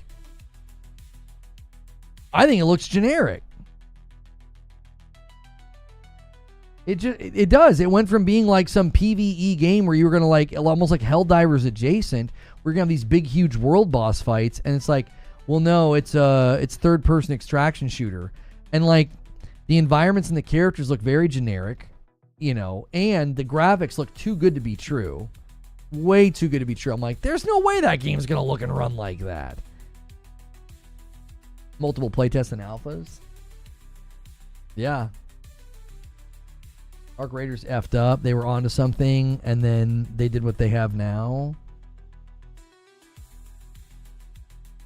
This constant pivot. It's much more painful getting beaten by a real person because F that guy, says Nova Hands. Yeah, that's right.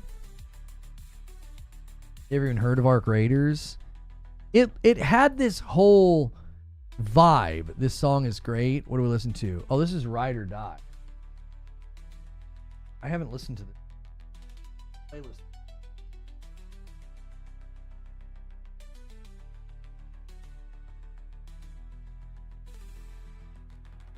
Like looped around the armrest.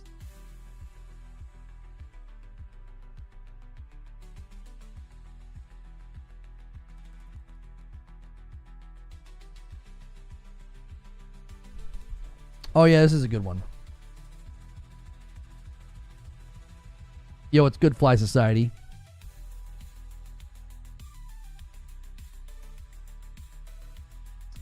Arc Raiders looks rusty, dusty, post-apocalyptic, generic AF.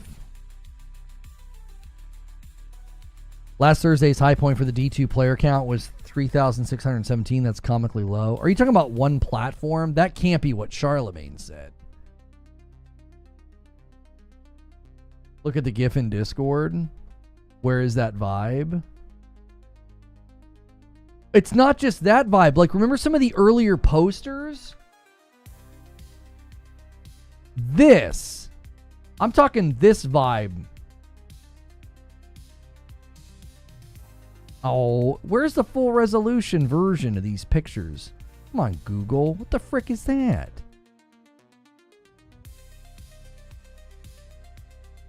Oh, there we go.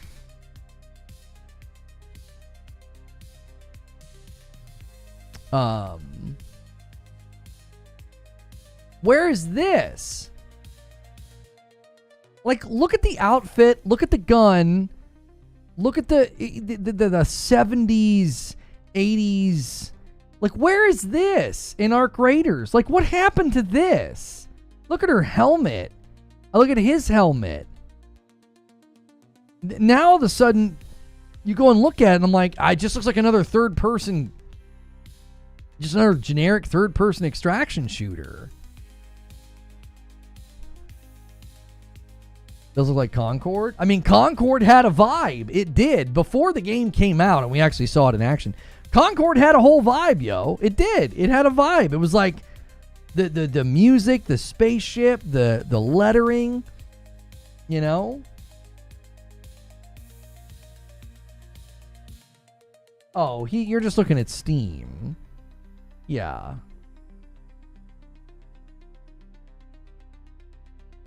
They said that they rebooted around the time they launched the finals. They probably were afraid of giving off Concord vibes. Oh, I don't think that's why they switched to an extraction shooter. I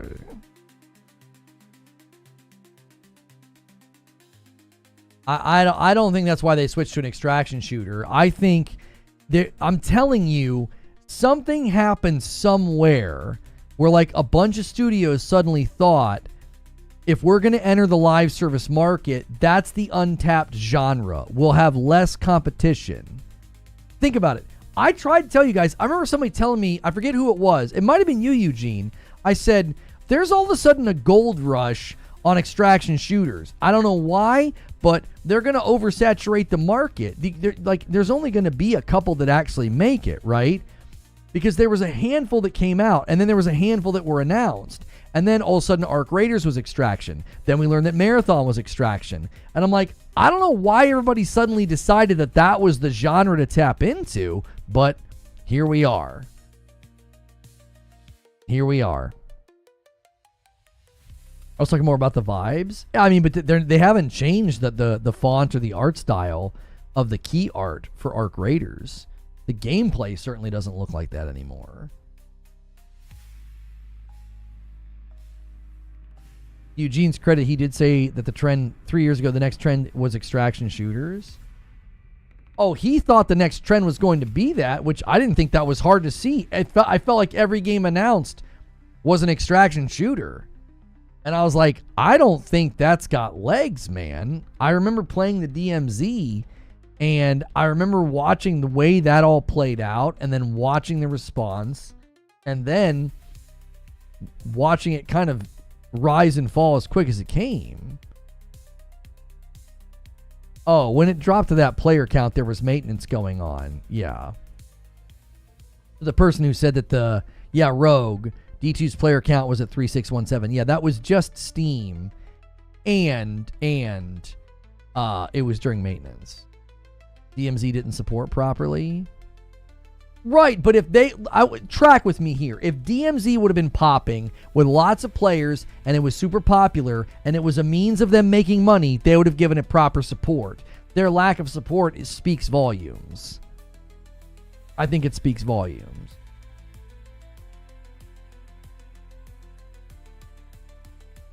Yeah, Concord should come back as an extraction shooter at this point. You know, everybody take your crack at it. Everybody take a shot at the extraction shooter. Like, somebody's got to figure it out. Somebody's got to figure out how to do it. Wait, what was that? Oh, okay.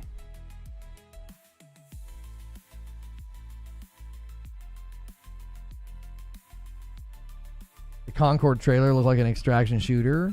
It kind of felt like an extraction shooter, didn't it? Like you'd be on a ship and you were going to go with your crew and like go get loot. I think a lot of people thought Concord was going to be kind of like that. Almost like PvPvP. I'm sorry, PvEPVP. Like almost like, yeah, you got to go get stuff and get out. Concord should have been multi-platform, free to play. Yeah, it still wouldn't have gone over very well. None of that would have saved it. DMZ was a lot of fun, and the only reason I'm looking at Marathon. I miss dropping in with my buds. I'm surprised we haven't seen extraction shooters take the Division style of game, looter shooter, extraction shooter hybrid. There's an article out there saying there are 12 unannounced extraction shooters coming. Here they come. You know what I mean? It's a gold rush. Everybody thinks that they can make the next good extraction shooter. And I'm like, go for it, man. I wish you well. I don't think you're gonna do that well, but it's an untapped market. It's an untapped small market, which is why I think it's a bad idea. I don't think trying to create a live service game should be purely driven by, well, it's an untapped market. Okay. Let's make a competitive live service chess game. It's an untapped market. Well, yeah, an incredibly small untapped market, more than likely. That's why I think it's a bad idea. Just not big enough. You need minimum for a company this size, for a company Bungie size, and a market and a marketing budget this size, and the work that went into it. I'm here to tell you, you need minimum player engagement numbers for this to work. Souls games were a small market until they were. That doesn't compare. That's a false equivalency because Souls games don't require a thriving player base for the game to work. How many people bought Elden Ring, Eugene, because of the hype and didn't make it past the first boss?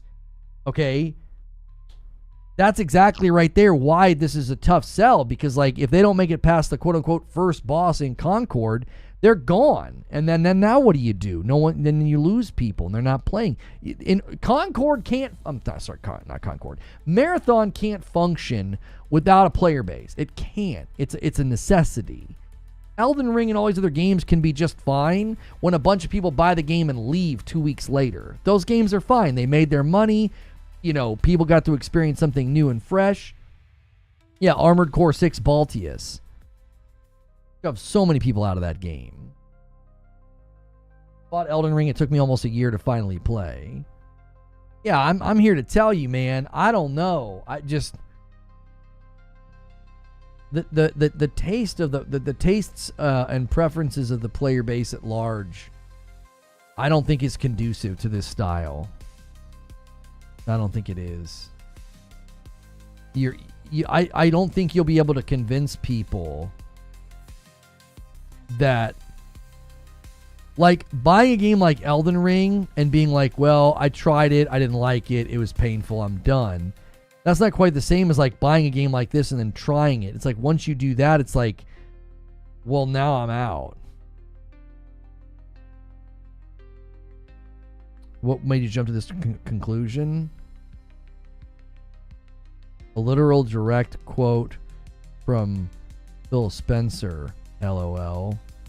You Xbox guys are down real bad.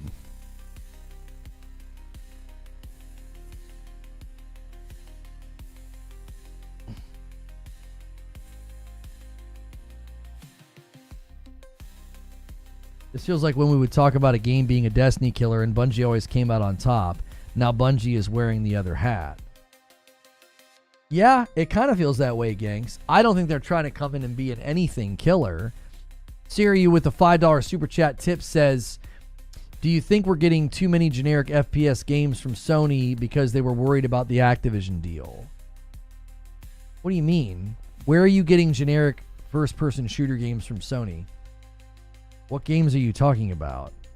Sony did not greenlight Marathon. Marathon was a Bungie project long before they were acquired by Sony. So what generic FPS games coming from Sony are you talking about? I mean, I'll give you Concord, but again, that was Firewalk's baby before PlayStation bought them. But I don't feel like PlayStation was like tasking teams with building shooters. If anything, PlayStation has notoriously avoided making shooters, largely because Call of Duty is such a cash cow for them. They thought it was a fruitless endeavor. They've never tried to make anything Call of Duty adjacent, and I think there's a reason for that. Concord Fair Games Marathon. Well, we don't know about Fair Games being generic FPS. It's probably third person. And then, again, Marathon was not born from Sony. So, like, I think your question is loaded with an idea that's a false idea. I don't think PlayStation was like, we need a bunch of generic shooters because of the Activision deal. They're not the reason Marathon exists. That's a Bungie project. You might be able to say that's why they went and got Concord. They thought, well, let's have an alternative. Let's have some type of a first-person shooter in our library. I don't think Fair Games is meant to be an answer to the Activision deal in any case. I'll tell you what it seems more indicative to me. I think Fair Games and Concord are more indicative to what Herman Hulst said. Herman Hulst said they're going to make a bunch of different games in a bunch of different categories. They don't just want to make a bunch of Fortnites. That's what I think they're trying to do. It's suspicious that there's so many shooters coming from studios they own. Again, you're not acknowledging what I'm saying. It's not suspicious when you consider that Marathon was Bungie's idea, built and come up with before they were purchased by PlayStation. Fair Games is a third-person game more than likely, and it's a competitive heist game.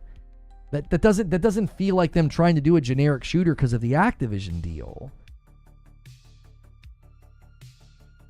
There's an Oblivion event tomorrow, Joel, that we will co-stream. It starts at 11 a.m. Eastern. We'll go live around 10:30.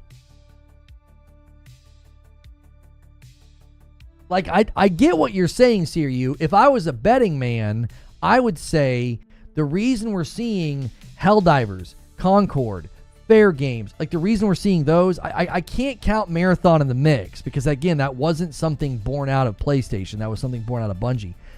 I think the reason you're seeing those games hit is because Herman Hulst said, we're going to make a variety of games and genres. I think their idea was throw a bunch of different things at the wall and see what sticks. Helldivers was incredibly successful, and Concord was the exact opposite.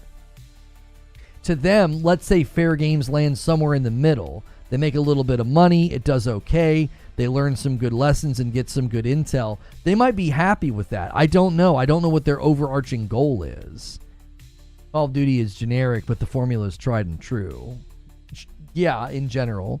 I wish one of these devs would try something in the Evolve vein. Evolve was such an epic idea. There's been so many games like that, though, that have just not gone anywhere. Where, like, it's one monster versus a team. I don't think it appeals to people.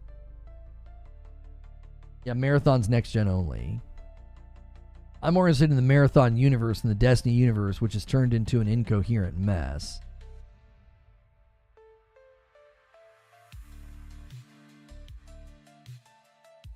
I'll give you guys some time if you want to extend. We started late today, so we're already up against the green room wall. But I'll let you guys extend.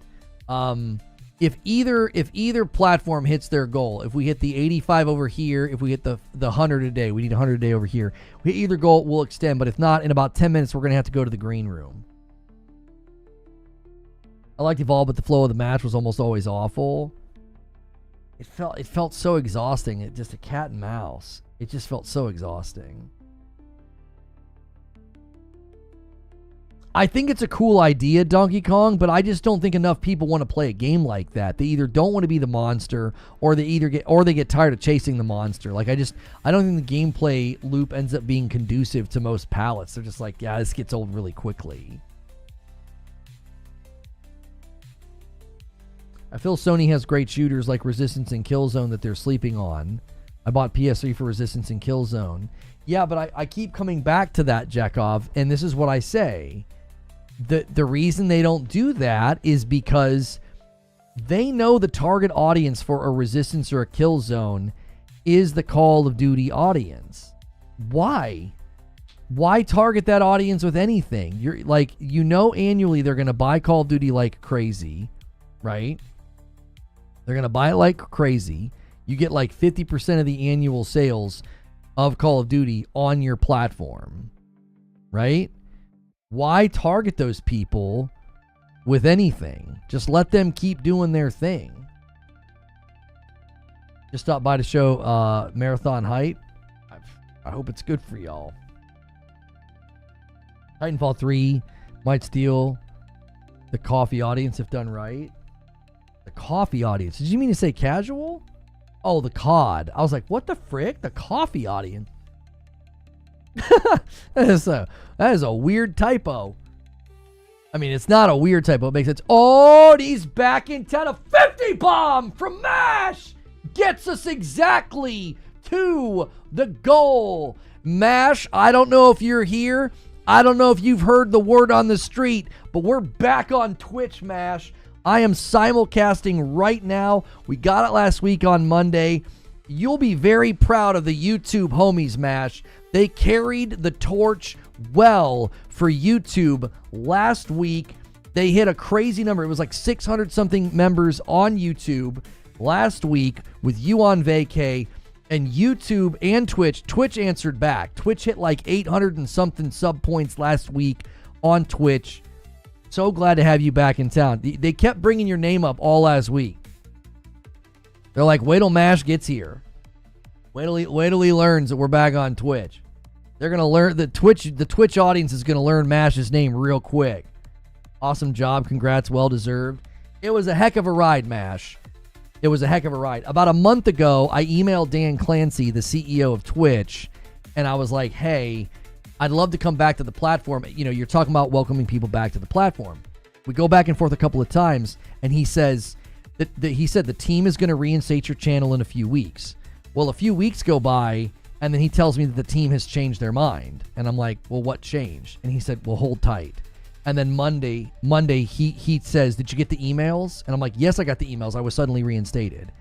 So thank you to Dan Clancy for looking into it and giving me my channel back. I greatly appreciate it. Like, it's life-changing for my family. And Rufin used their Prime sub over here on Twitch. Thank you so much. If you guys are watching on YouTube and you do want to support the Twitch channel, use the Twitch command. Throw your Prime subs on me. If you're paying for Amazon Prime, you can sub to my Twitch channel for free, and it still supports me directly. So anybody with Amazon Prime, y'all can support me every month with your Prime sub, even if you prefer to still watch on YouTube. So yeah, MASH just bought you guys an extension. we're gonna keep streaming. I appreciate it, MASH. You're the freaking man. Kudos to him. Oops, I went to the wrong place. Yeah, I've never been too clear on what happened. I've never been too clear on who was involved and why. It always seemed very strange, and I'm just thankful that he was able to look into it and reinstate the channel. I greatly appreciate him doing that. And CL Horizon has resubscribed over here on Twitch for 3 months. That is something that you guys can be very proud of. If you resub to my Twitch channel, you get credit for all your months that you had before. I appreciate that, Donkey Kong. Thank you. What happened with Bungie? According to reports from Forbes, there's somebody who writes for Forbes who very clearly has connections at Bungie. And they indicated that Bungie was... I'm not following this person. Why am I seeing this? Oh, it's an ad. Apparently, Bungie was nervous after the Marathon showcase, which is what prompted them making the upcoming alpha in 2 days public. There's a first Berserker 2.0 patch is dropping tonight. There's a first Berserker patch dropping tonight to all platforms. More balance adjustments, system changes, UI, UX improvements, quality of life enhancements, and error fixes. Elemental damage and status effects from map elements are now affected by the character's attribute resistance, like poison, fire, and other chaos things. Phantom growth speed now increases proportionally to the number of unlocked phantoms. Gear system, phantom system. There's a lot. There's a lot that they're changing here. Kazan memories, tutorials. Reset function's been added to the memories. System lock-on target is set more consistently. A new lock-on option's been added to settings and accessibility. You can now select the sight option according to your preference. I want that in AC Shadows. I can't stand the lock-on in AC Shadows. It is the one thing that drives me freaking crazy. It does. And another resub. I'm still YouTube lurking, but I've got my Prime. CJ Catrone hits 28 months on Twitch. That's huge. That is absolutely huge. There's so many changes in this Kazan patch. I was wanting to get to the balancing. They're just talking about gear and attributes and skill tree, quality of life enhancements, controls, other improvements, error fixes. I can't read all this. A humongous 2.0 patch is hitting first Berserker Kazan tonight. Glad I'm letting Berserker marinate. Yeah, me too. Oh, there's a hype train incoming over here on Twitch. You guys have 30 seconds to push it to the next level. That would be bits, gifted subs, do your own resubs, or Twitch primes. You guys have like 25 seconds. I can never quite figure out how it works. I think you just have to keep pushing it, and then it'll do something like unlocks emotes or something. Yeah, I don't like the way the targeting works in AC Shadows. I'll be fighting one guy, and a guy will come in from the right. I'll do a perfect block and stun him, and I want to go into an attack pattern on him. And I'll just immediately go back to the guy I was previously fighting because that's who I had targeted. And I'm like, what? Like, target the guy that I just blocked. Like, that makes sense to me. I don't know. That's how it works in games like Batman Arkham Knight. Like, the auto-targeting of who you most recently parried or blocked. I don't know why, but that makes logical sense to me. I feel like that would be game-changing in AC Shadows. I need that.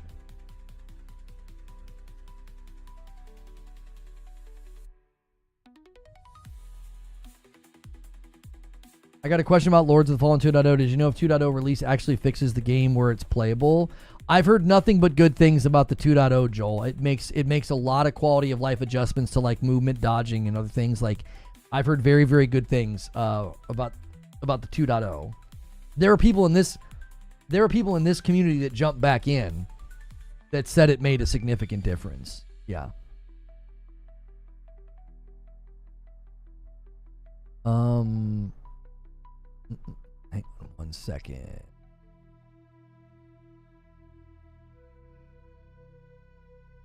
I just wanted to make sure. Dash. Say anything else. I just want to make sure, because I know he was on vacay. I don't know if he said anything else. I can't find him in the chat to click on his name. Well, I'm on top chat, so it might not show up. So stinking weird. I feel like it was in between his and mine. Member bombs. The 2.0 is like a brand new game, says Corey. I actually had a fully leveled character and I started fresh again. It's that significant. Well, there you go.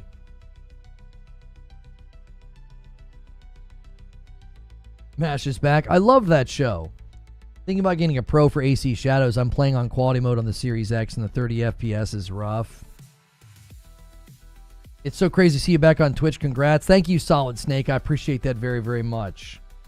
They reinstated all the followers. They also will reinstate your sub count, like how many months you've been subbed. They did all of that. It took care of all that.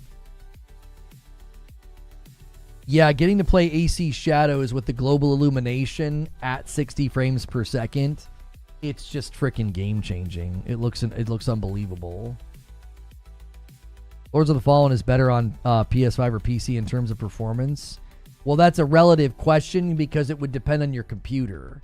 If you've got like an old, weak computer and you're comparing it to like a PS5 Pro or a PS5, there's not going to be a whole lot of competition. If you have a monster PC, it's going to perform better on the monster PC. It's super subjective, like with respect to like how much you've paid into your how much you paid into your PC. That's always going to play a factor. Does it just not have good performance on PC? Are there still issues? The gap in quality from performance is too much on the Series X. Performance looks so dated. It's the lighting. It's the lighting. I saw it yesterday. I bought that one on release. It was horrible frames, jank, movement, etc. I said, oh, wait to play it. Thanks. I'll actually give it another shot now. We can look it up right now. Lords of the Fallen Steam. Let's see what its score looks like in the last 30 days. So it's got a mixed 64 overall, and in the last 30 days, it says it's a 72%. Let's take a look at the graph. I mean, you'll have to make up your own mind. This looks. I don't know. That doesn't look bad, but it also doesn't look great either. I don't think I would take a 74% to the bank just yet on PC. It looks like they're still having issues over there. Maybe a lot of the feedback I'm hearing is from the console boys. You know?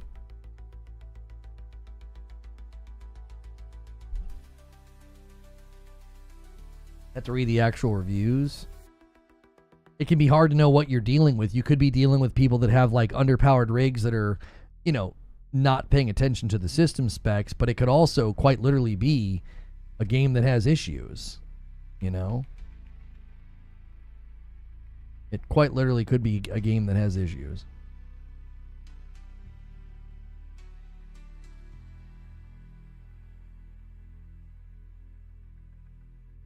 I mean, look how long Jedi Survivor was crappy over there. Look how long plenty of games have been bad on PC. You know what I mean? It's just, I don't know. Hasn't played on PC, sure he has a killer gaming PC. Yeah, it's always going to be difficult to know. A lot of times streamers like Zach have like really, really killer rigs, and that can really gloss over, issues in a game. I bought it on Steam for 2.0 and I refunded it. The game runs at 120 FPS, but it stutters every time I pan the camera. It gives me motion sickness. So Lido was hitting high frames per second in the game, but getting stutters. So there you go. Sounds like that kind of answers that question.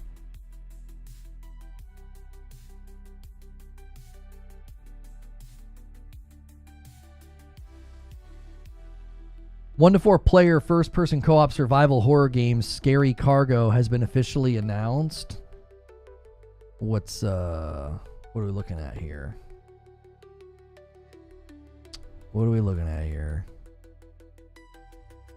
This clearly looks like simulated gameplay.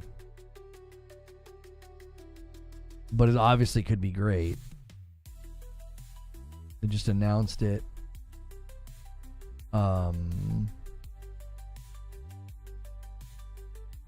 Yeah, okay, hang on. All right, this is called Scary Cargo.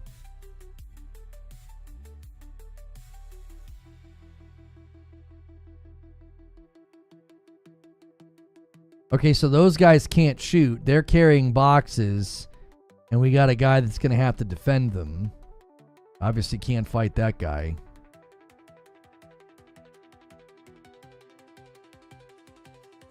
Again, I think this is simulated gameplay. This isn't real.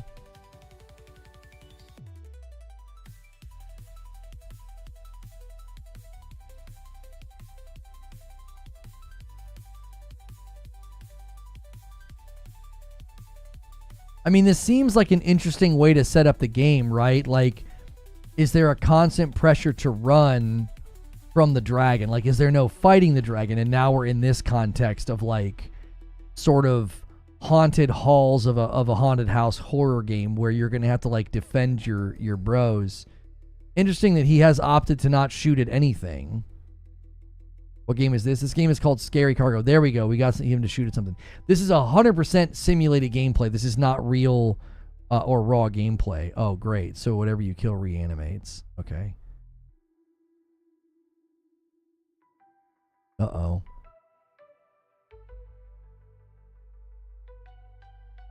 Okay, so they're wanting to show us what happens. So he dies, he's out. Okay. Yeah, I think this game... Yeah, games like this... Scary Cargo. It just got announced on Steam. I think games like that can be fun, but I also wonder, like... you know, you play that for a couple of weekends. Like, the streamers will play it and get a lot of laughs out of it, but then it just kind of... That's kind of the end of it, you know? You gotta... Like, Repo's a huge hit, and I wonder if it's because there's a sense of progression.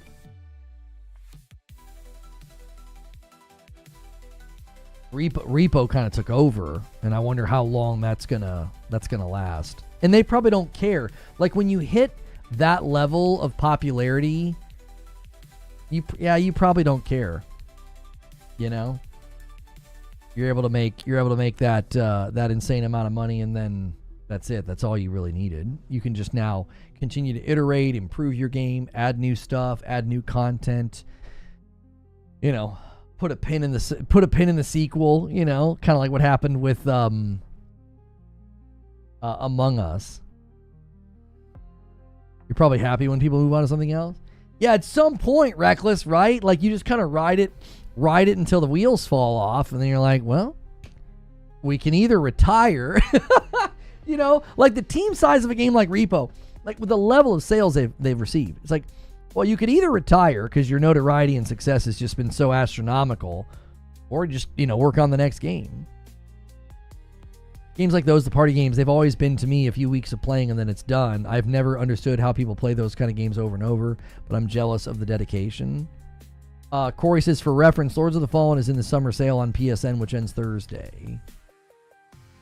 Well, it sounds like there's perfectly legitimate and good reasons to jump back in and play the game on console, on PlayStation. It doesn't sound like it doesn't sound like you're gonna want to play it on PC just yet. Well, I take that back.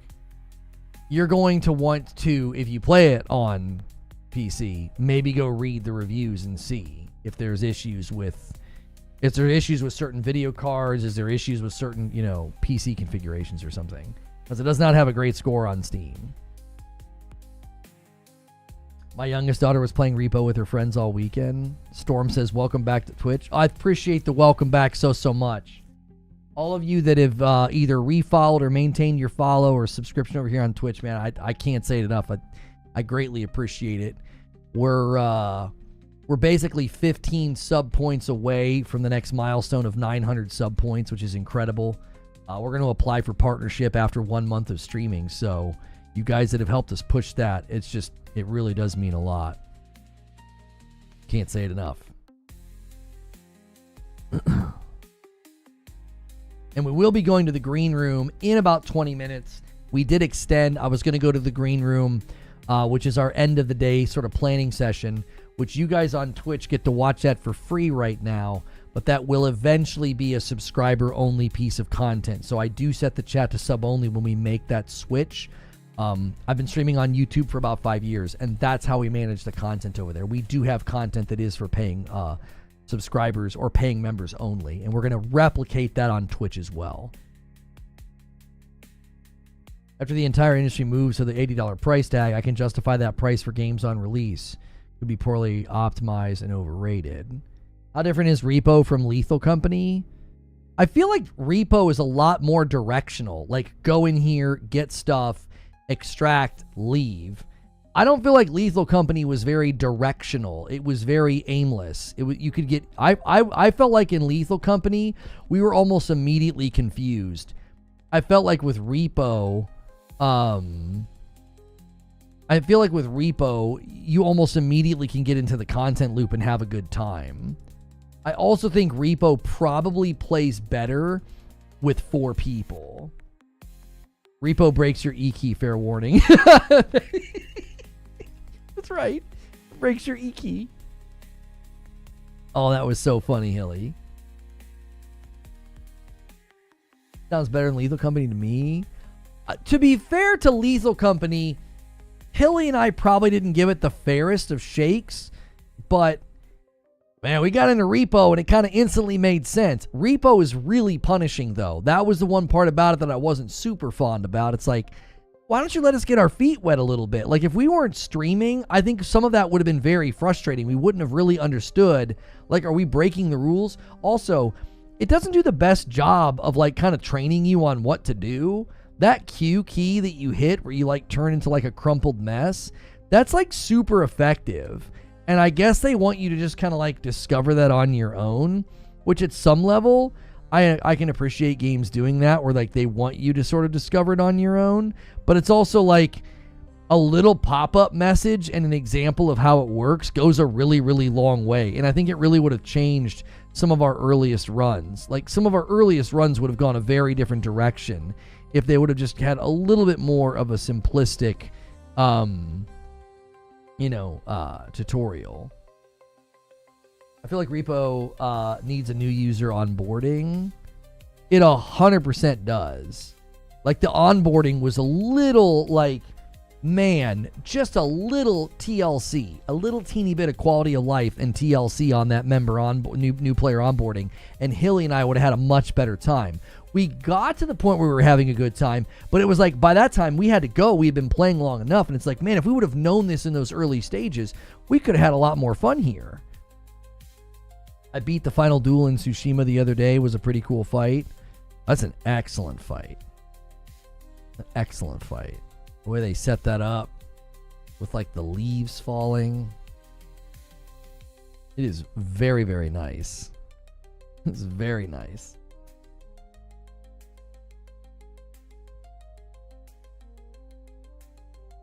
Yeah, we were talking about Evolve earlier, Wolf Saints, and somebody wanted them to bring it back. I forget, it was somebody on Twitch was saying they really hoped somebody would make a game like that. By the end, we understood how much we didn't know. And the question, Hilly, if we were just 2 bros looking for a fun game to play, would we have made it that far? Right? Would we have made it that far? Or would we have crashed out after an hour and been like, this game sucks? You know what I'm saying? There was a lot of helpful information that we got from chat that kind of kept us going. And sometimes I wonder if games like that, do they really benefit from the streamer social aspect where, like, other people are like, oh, this is what you have to do? That's actually the concept of the Dead by Daylight, now that I think about it. They made a lot of great changes to Evolve, but it was too late. I don't know if that concept has legs. I just don't know if it has legs, to be honest with you. I really don't. The cat and mouse 4 verse monster thing, there's a part of me that just wonders, I have my doubts that that'll ever have legs. Like, are you going to get people that want to play that, on the regular? I don't think so.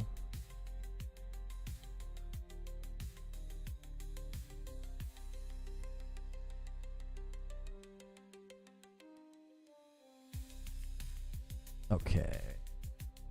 I'm getting green room set up here. Let me get redirect set up over here. Okay. We're not going just yet. I'm just getting everything ready.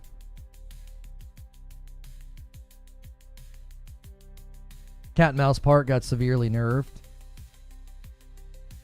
We better go as a mode as opposed to a whole game. Like, Evolve as a concept, if it was always you going and hunting a monster with the team, if it was PvE, and then periodically you could... hang on, I need to test something. Oh no, we're good. If periodically you could play against another player as like a challenge, or have some level of like inviting invasion for some kind of an incentive or a bonus. Overall, if Evolve would have been strictly PvE, it could have been a dadgum blast. Because like everybody has their role, right? You've got people that do different things for the tracking and everything else.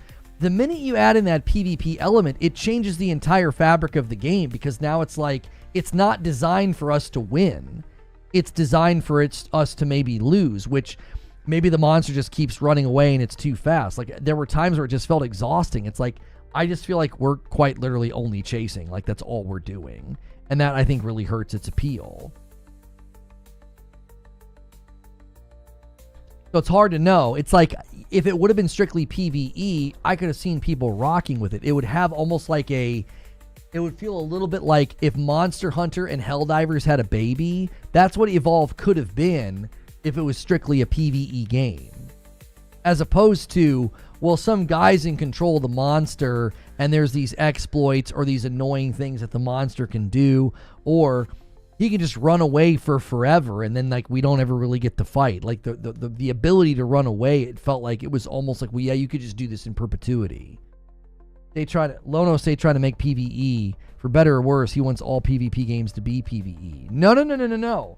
I've never once tried to argue that a PvP game should be PvE. That's simply untrue. I have never done that. It's when they try to meld the two together, a lot of the times I'll look at a game like Evolve and like, you could have built a killer PvE co-op game here, and think about the longevity of that. You could always add new monsters, always add new tools, always add new operators, new biomes, new whatever. You could really take that the distance.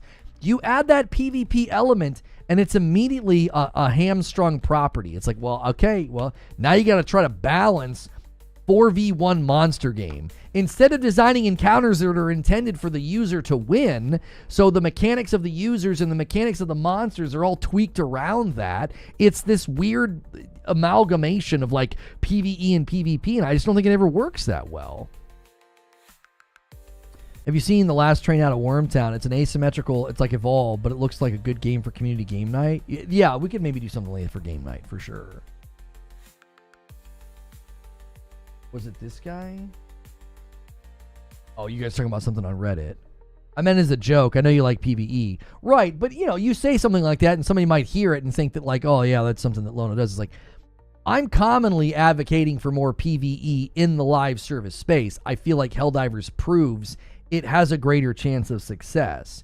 I feel like Destiny proves it has a greater chance of success. I believe the fact that everybody wanted an Anthem 2.0, or like people were really rooting for an Anthem 2.0, the fact that the engagement with Division 2 was so strong that their EOL got punted down the road. All of these games prove there's a desire for ongoing PvE live service games. Stop trying to do this blended crap. It doesn't work. Like, it's not worked well yet. Trying to see if we know when the Clair Obscur embargo lifts. I was hoping for tomorrow. Somebody said Wednesday. Oh, Okami says the review embargo lifts April 23rd. There you go, day before. Yeah, Okami is reliable. What if it was more like that game where one person was the dungeon master and the other players were doing the dungeon? No, dude. The minute another player can disrupt the players that are trying to do the thing, I think the whole dynamic shifts, and I think it just shifts. I do. I think it shifts and makes it really, really tough. I don't know. I look at Helldivers, I look at Destiny, I look at The Division, I look at Anthem, and I'm like, there is demand for PvE live service. I look at the initial response to the first Descendant. Seriously. Look at the initial response of the first Descendant. People want PvE live service. I don't know what these companies are doing. I don't know what research they're doing. You guys are missing out on such a potential market, in my opinion. I also think PvE is less player funnel dependent. Like it's like the game doesn't die when the players dip, you know? For reference, I agree with you. PvE live service has a better chance of survival in the current meta of the game community. I think the people who spend the most don't really want to play PvP. Dead by Daylight's an outlier? Yeah, but what's Dead by Daylight pulling? Is that one of those rare exceptions where it's like yeah, I mean their all-time peak was 100,000 and they average 62,000 right now, right? Like it seems to have settled into a very predictable and very good consistent player base, right?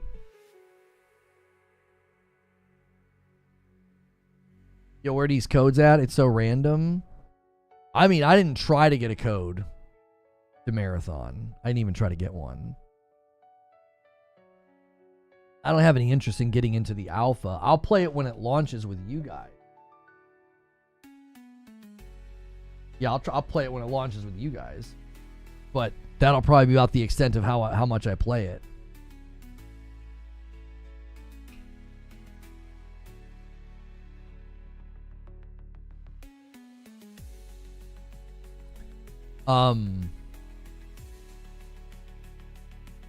Okay, I'm going to do something here at the tail end as well. I'm going to turn back on in just a second here. Do you think Outriders should have been live service logo? Because I definitely wish it was. Outriders certainly could have been. They didn't want to be live service, but then they started doing things that were sort of live service adjacent. It was like, okay, you're kind of doing ongoing content, so I don't know what to call that. Remember when Bungie took the opening scene of The Final Shape and decided to turn it into an 80s action movie theme expansion called Lightfall that no one asked for? That's what Marathon feels like. Yeah, maybe.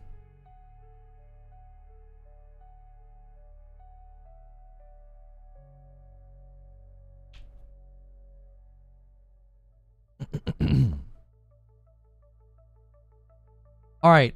I'm going to hit some ads on Twitch. I'm going to turn back automatic ads on YouTube, and then I'm going to take a quick break. When I come back, we're going to go to Green Room, okay? I'll be right back.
Okay.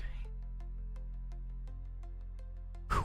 Okay, sorry I stepped away. Yo, Ambush or Nuttin, thanks for using your Prime over here on Twitch. I appreciate that. If you guys are following me on Twitch and you subscribed in the past, you'll get credit for all your subs. If not, and you subscribe now, I really greatly appreciate the support. You will never see an ad on Twitch if you're one of my subscribers. I can't do that on YouTube, unfortunately. So I just turn off the automatic ads on YouTube. I turn them off. I turn them on right here at the end, but that's because we're leaving the stream. So you guys on Twitch don't have to do anything. Eventually, the segment that we're going to, you will need to be a subscriber for. You will need to be a subscriber for the segment we're about to go to. So I'm going to turn chat to sub only. I like to think the devs are nervous before the game releases and won't really know their way until it's in full release. I don't think they can make enough changes between now and game's release compound. I don't think Marathon's going to make enough changes to really change reception. I don't. That's my current thought. I am changing the chat to sub only just to get you guys accustomed to the idea. We are about to switch to a segment called The Green Room. I've been doing this segment on YouTube for a while, and it is something that we put behind direct support because it is sort of a behind-the-scenes look at how we kind of plan the shows. And it's something that a lot of people started supporting on YouTube, and so we want to maintain that as a way of saying, hey, thanks for the direct support. So for now on Twitch, you're going to get to watch for free, but the chat will switch to sub only to kind of get you accustomed to that, okay? All right, thanks so much for continuing to support the channel directly on YouTube. We're still around over 600 people that are at Member Plus and above. If you're watching the tail end of this on YouTube, consider upgrading. It's $1 more to go up to the $6 membership, but then you're supporting the channel directly and you get into the green room and you'll get into the IRL streams. We did a stream in my backyard. It was IRL. We chilled, had some bourbon. I reverse seared a steak with y'all. It was so much fun. And when we hit 700 Member Plus and above, we'll do that again. So I'm going to end the previous stream, and I'm going to bring folks over to the green room, and then I'm going to make sure and